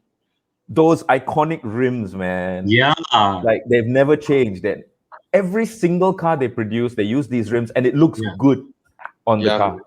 Same design, different car. But Chris, have you had a chance to drive an Alpina before? No, man.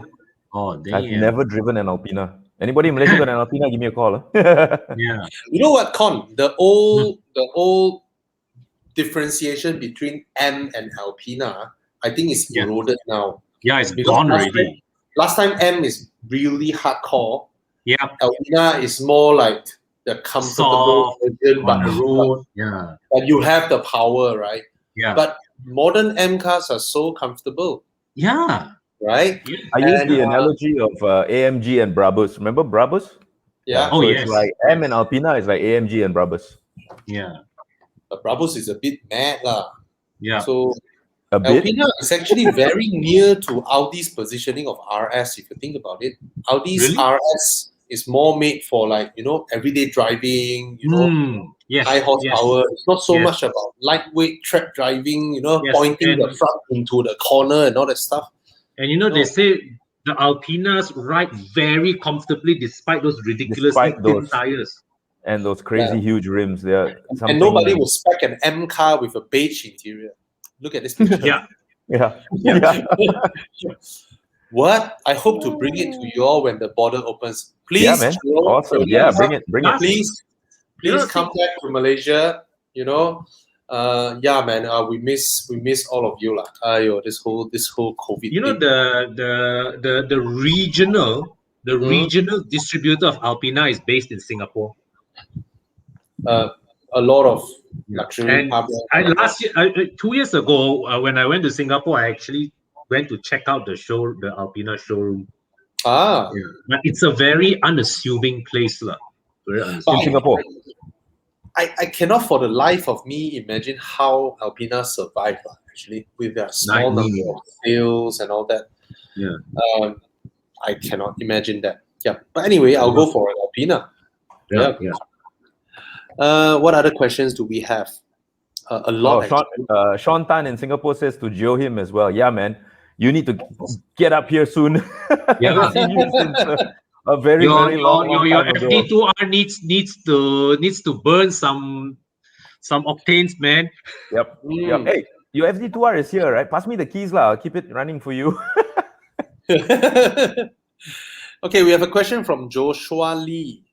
Is that the Joshua Lee that we know, or is another Joshua Lee? Volvo V70 2.3 turbo wagon. Oh, Chris, your era, right? Volvo V70. You know what? Yes. But I'm more partial to the 850 actually, the 850 T5. Call me old school, but to me, the 850, which came out just before the V70 is actually the successor to the 850 T5, was more raw. It was more in your face. I like to use the analogy of the Ford Mondeo, the one that was used in the James Bond movie, as opposed to the last generation or current generation Ford Mondeo. The 2.3 was a heck of a lot more raw and a much better driver's car than the successor, which became more refined, more civilized, more comfortable. So it's the same thing with the V70 and the T5, the 850 T5. Look at the V70; it's shapely, it's rounded a little bit more. It's also more sedate. And Volvo kind of like not dumbed it down, but tuned it down a little bit to make it more appealing to families. Because face it, a wagon is like a family car, so they wanted it to be a little bit more comfortable, a little bit more docile. The 850 T5, don't forget, is what they raced in BTCC with Rickard Rydell and Tim Harvey. So that car was more raw. It was more in your face. But it's the same chassis, right? Just facelift. Pretty much the same chassis, just a different design. But I think both were 2.3 turbo. However, I suspect that the V70 was detuned to be more civilized in a little way. The 850 was more in your face, maybe a little bit too in your face, given the target market they were trying to attain or trying to appeal to, which begs the question then, why the hell did they go racing in it? But what a master stroke of genius. Think about it. The only wagon on the racetrack. That iconic image of the thing around the corner, Yeah, on HP. Search Volvo 850 BTCC. Then you get a picture of the car doing a tripod. That one is a very iconic image. One of the most iconic images. Yeah, the car going side. Two wheels off the ground. So yeah, they raced those wagons, and did they win? Yes, they were raced with much success. They did. Rickard Rydell and Tim Harvey were mad buggers. I saw them racing in Knock Hill at the Knock Hill Racing Circuit in the UK, and it's just crazy how fast they were going. And basically, Volvo single-handedly made that's the car. They single-handedly made wagons very, very cool, because before that it was a soccer mom car. It was used as a joke. Even Bobby, just now you mentioned The Rock. Nicolas Cage in that movie says, "I drive a Volvo. I'm a boring man. I drive a Volvo, a beige one." You see, back then Volvos were thought to be boring cars because they were the safest cars, but safety is boring. So how do you make safety sexy? Freaking hell, go racing, man. And that is exactly what they did. And I think within one season, Volvo made wagons really, really cool. So every cool wagon you see out there today is cool thanks to Volvo. And I fervently believe that. But after that, Audi thoroughly destroyed BTCC. Right? Audi literally rigged everybody with Quattro and win every race. Yeah. When they introduced Quattro, the whole racing series was cancelled. They came up with a new series. Audi did the same damn thing with rallying. Remember Group B? And Group B IMSA as well in the US. So, yep, that's how Audi made Quattro cool. And the same way how Volvo. That's the image. This the image. If a picture is worth 1,000 words, that one's worth 1,000,000 easily. Tam Kong An asked you to buy his F10 M5. What? F10 M5. Wow. Tam Kong An. He was like, "Con, buy my F10 M5." Ooh. Oh. This one must go Facebook at him. Okay. Okay, if you buy his F10 M5, I'll buy one of your E39s. No way you're gonna have 3 5 Series, man. I can't. No way. Sorry, I can't allow you to have that. I know where you live. No way. Nobody should have the same car model, two of the same car model. It's illegal. At the same time. Yeah. 2 in different succession can lah. I've had 3 TX3s. So but not at the same time lah. All right. What other questions do we have? Wait. Hey, you all cannot spot any question already. Oh, C70. Somebody said the C70 is nice. Yes, I agree. The C70 is actually the Volvo C70. You guys remember that? Oh yes. They had a cabriolet version of that, right? Yep. C70 cabriolet. C70. Volvo C70. Yeah. I think that was a cabriolet. Yes. Volvo C70. Yeah. Oh, beautiful. That's definitely that's a unicorn. I was working for Volvo at the time when that car came out, and it's a unicorn. If you can find a C70 in good condition, you should get it. Definitely Beautiful. Get it. Yeah, gorgeous car. The last facelift is horrible. No. The first ones when it first came out. Yes. Oh, beautiful car, man. Beautiful. Very, very gorgeous. Yeah. Let's see if I'm faster than HP or not. HP is damn gorgeous. Yep. Wow. So.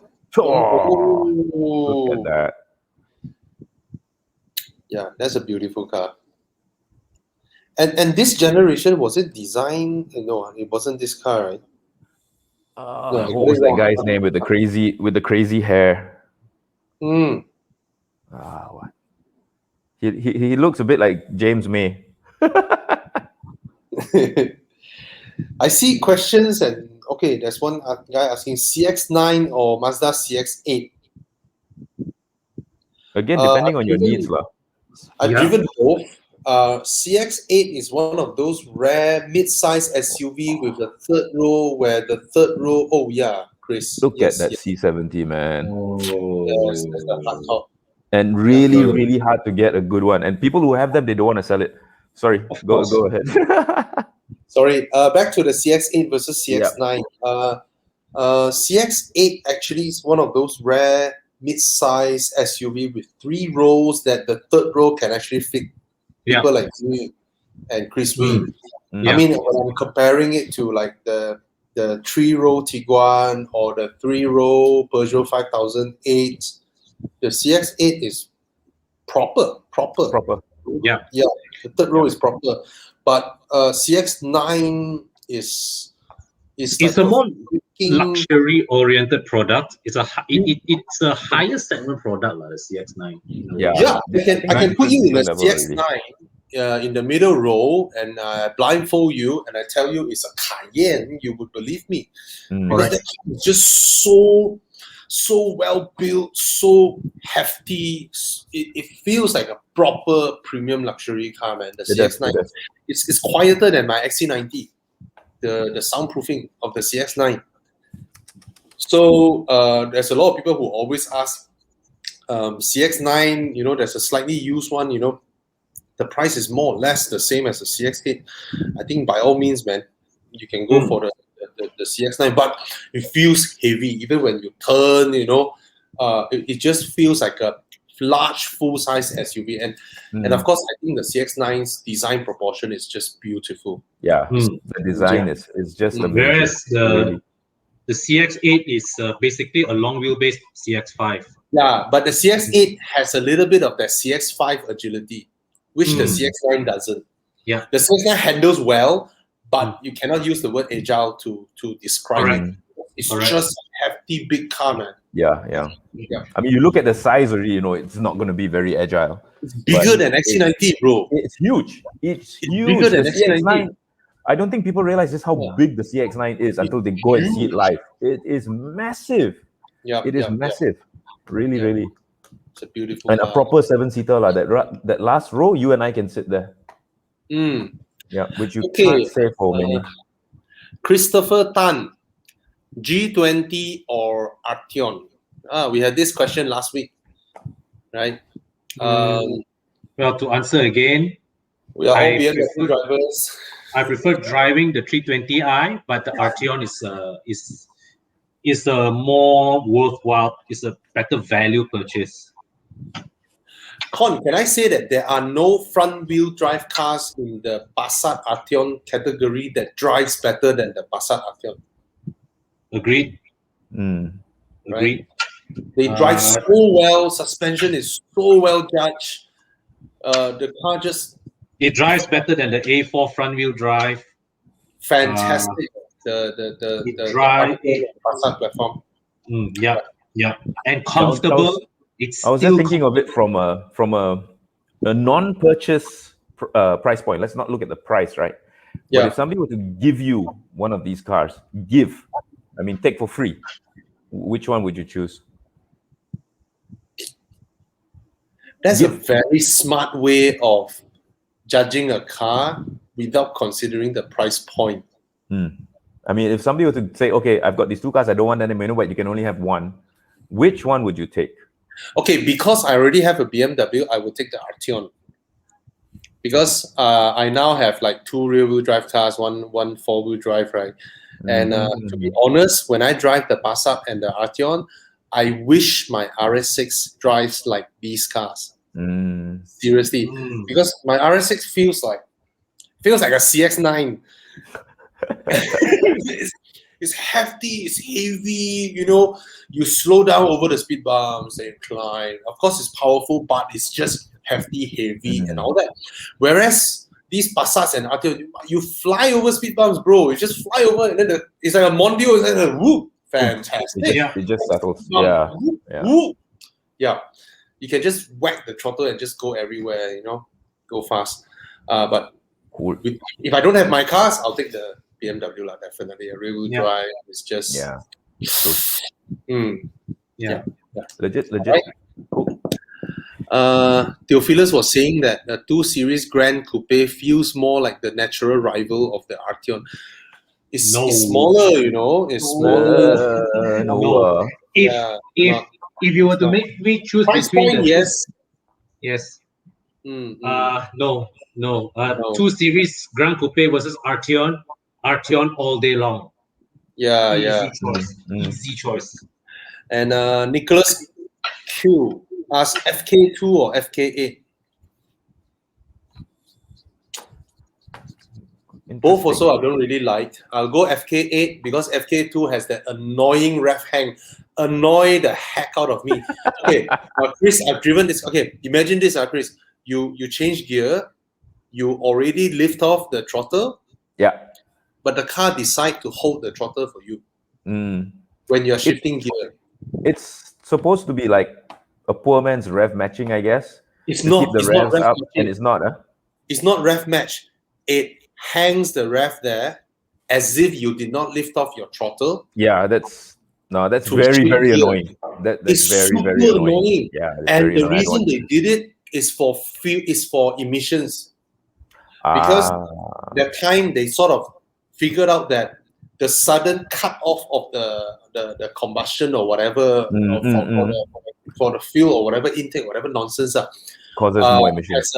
Has a slightly higher emission than if they let it hang a bit. I think those of you who are listening, you can go and research rev hang, REVHANG, rev hang. And it annoys the hell out of me, man. So I'll go FD2. But of course, my favorite is FD2R lah. FD2R is just FD2R, and then what is that? The one EP3. Oh, I love the EP. And even older. Yeah, the EP with the shifter on the dashboard. The shifter is the dashboard one. Yeah. I think it's there, the red one, isn't it?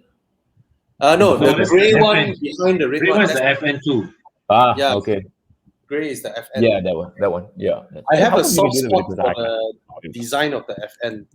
I have a soft spot for the design. I remember the. Do you guys remember the FD2R media drive in Sepang, and how everybody was just raving about the car?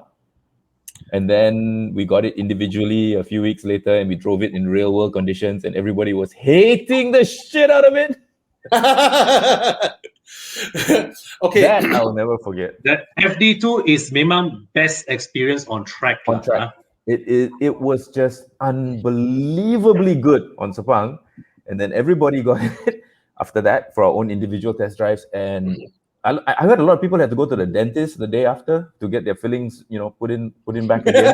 But, the Sepang one, was it the one where one of the cars had its gearbox?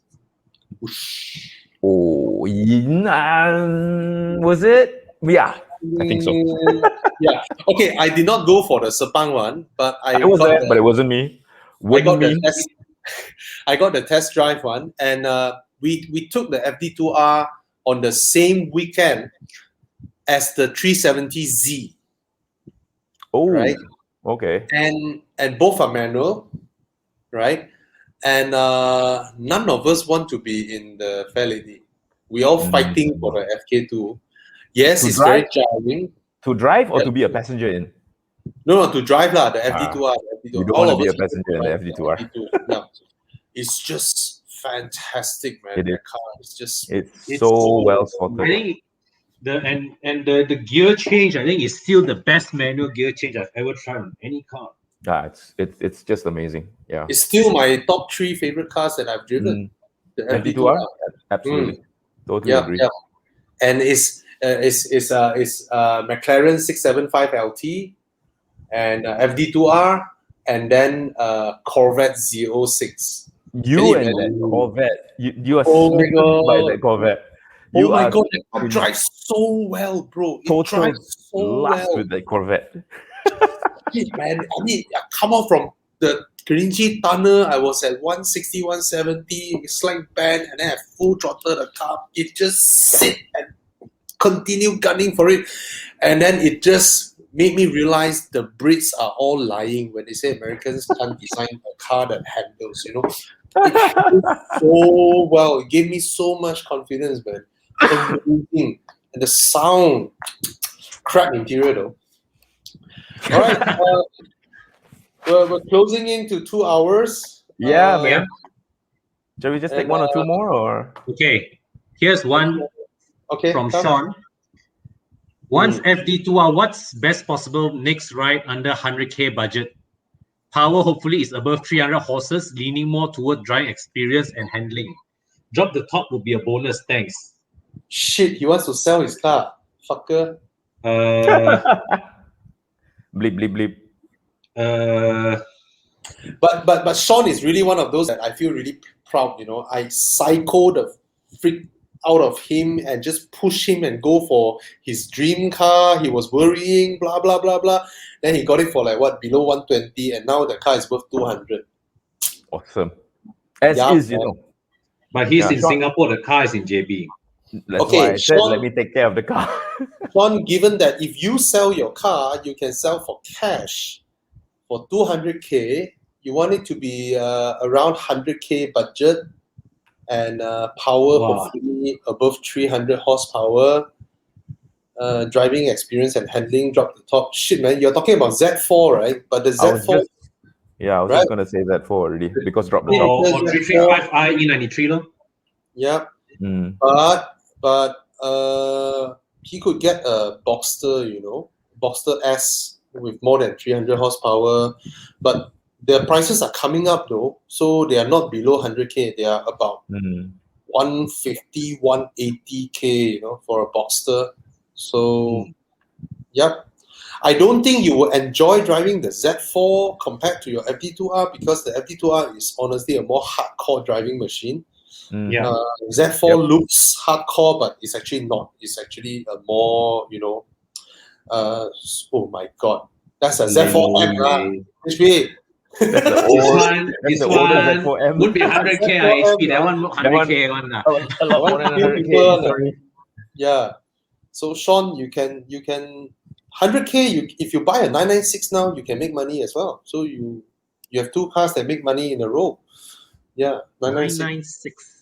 Yeah, more than 300 horsepower, driving experience and handling, but you need to spend really some money on fixing it. That one we got. Let's get the M5 we were talking about just now, lo.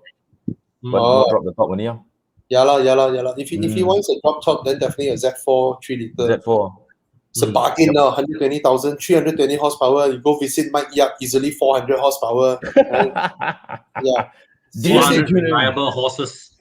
Easily, you can get 400 horsepower. Change the suspension with something better. The stock suspensions are horrible. Z4.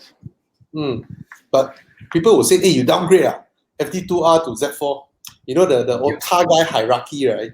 FD2R is really high up there. It's there already. Yeah. You actually need to go like 911 to legitimately upgrade from FD2R, which is like. Okay, the PS got a last question, which is very interesting. It's not a question, it's a suggestion. It's like, can you guys each select each other's car and Pan Borneo drive? Wow. Means don't want. I want to drive my own car. Theophilus, what are you asking me to drive other people's car for? Okay, if I were to be forced to pick others' car, right, I would not pick Ton's car lah. I would pick something from maybe Chris V, the Alfetta. Not gonna make it. Not gonna make it. If it's within the Aurizn team, then I think everybody will be fighting for Thomas or Alex's Spider, right? Or Alex his California. So Pan Borneo drive. I mean, for any drive, I will definitely take my 6 Series.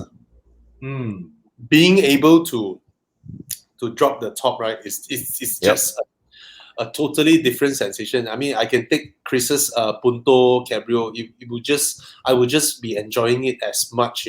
When you open the top, right? The whole world just opens up. And you no longer need to focus on how you shift how you corner, all that nonsense. You're just enjoying the drive. Enjoying every single moment. So I would take Bobby's 6 Series convertible for sure, without a doubt. Then I'll take the Punto convertible lah. We just drop the top together lah. That feeling is just, guys, for those who say Malaysia is not suitable, right? I tell you another country that is not suitable for drop top driving, which is the UK, right? It's always raining there. It's cold as fuck, right? And it's only summertime, or spring, you get a little bit of sunshine, but UK has one of the highest cabriolet per capita in the world. Why? Because of the lack of sun. People want to buy a cabriolet so that when the sun comes out, they want to open it up and let all the sun, the ray, bask in. So it's about that moment when you can. All right? Those small moments when you can make it all worthwhile. Last question. C43 Coupe, 2017-18. Chris, is the C43 from 2018 already facelift? I can't recall. Ask Thomas. Thomas had a C43, right? 19. Thomas had a C43, right? Yeah. No. Thomas had the sedan. Okay. Wei Jian, the 43 series is always a good buy, whether it's a 4-door or 2-door or GLC or whatever, because this engine is just amazing. But I'm not sure if Mercedes has a software update on its transmission for the older pre-facelift 43, because I think it's just software. Because the pre-facelift one, when you go into sport mode, right, the shifting is horrible. The whole car just jerks up and down when you're trying to just ease in the throttle. That sounds like a seller speed. Maybe there is a software update, because it's the same fundamental parts. You know, hey, Con, did they change the transmission to 9-speed? The facelift. Yeah, 9-speed. It's 9-speed. It's a different transmission already, right? Yeah. So it's the transmission. So if you don't go into sports mode, then buy it. You know, because this engine is just phenomenal. The engine is the highlight of the driving experience. It's just phenomenal. It makes the BMW 3-liter sounds like a pussy. It's just amazing.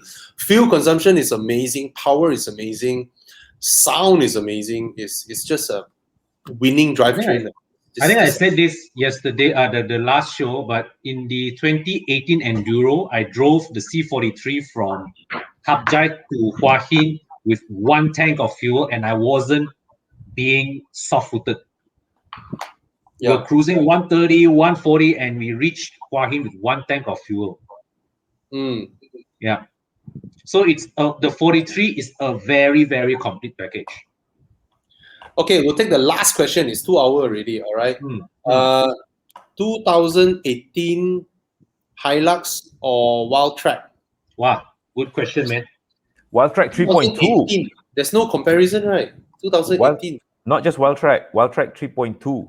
Yeah, there's no comparison, right? Because like I said, if you have the means, if you have the means to pay for the road tax, you can't go wrong with that 3.2. You will love it. It's so amazing. That 3.2 turbo diesel engine. It's unbelievable. It's a 5-cylinder. If I'm not mistaken, the 3.2 was. It's a 5-cylinder. Yes. But it's damn smooth. Unbelievably smooth and quick. Very, very fast. Really. Awesome truck. Again, so whatever they say about the new 2-liter, right? That 3.2 was a gem. No replacement for displacement. This is where it definitely applies. Pay a bit more for the road tax, but it's just there they are. Unbelievable. But the maintenance is a world of difference between Hilux and Ranger. It's like I always say, if you're buying as a workhorse, it's the Hilux or D-Max all day long. A Hilux or D-Max all day long. But if you want a bit, a more refined package, then it's Triton, Ranger. But the current D-Max is also pretty. Is a pretty complete package. The current D-Max. The D-Max is good. The D-Max has been running a proven engine for the longest time. And how many variants did they come up with using that engine? So many variants, man. You got Arctic, you got Stormtrooper, this that Black Mamba don't know what. All using that proven engine, because that engine, the D-Max is one of the best-selling trucks if not the best-selling truck in Thailand, by the way. And it is now. It's also the Hilux. Yep, it's amazing. That engine everybody swears on the D-Max. But if you're just gonna, like you said, not use it for commercial purposes and just use it in the urban jungle, in town, you can't go wrong with the Wildtrak. The Wildtrak is so very nicely put together for urban use. And the 3.2, Once you drive a 3.2, you will not want to drive a 2-liter turbo, bi-turbo, twin turbo, your uncle's turbo. Forget it. The 3.2 is just differently. 5 cylinders, bro. 5 cylinders. It's like unbelievable. I miss the 3.2 actually. They stopped producing it, so it's such a waste. Huh? But they stacked all their chips on the 2-liter. Yeah, all on the 2-liter now.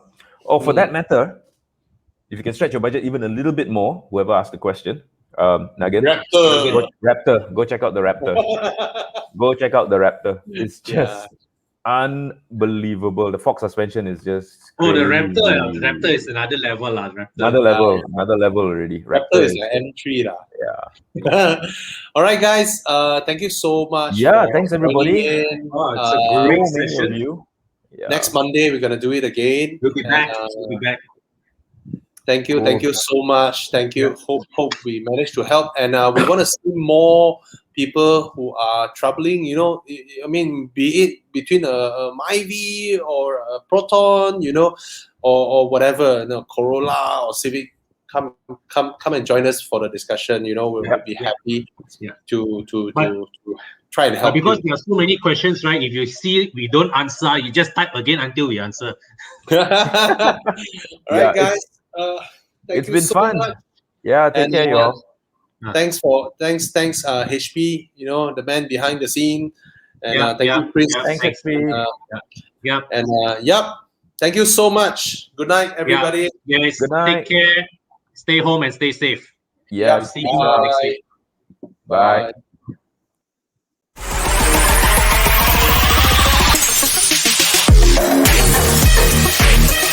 Bye.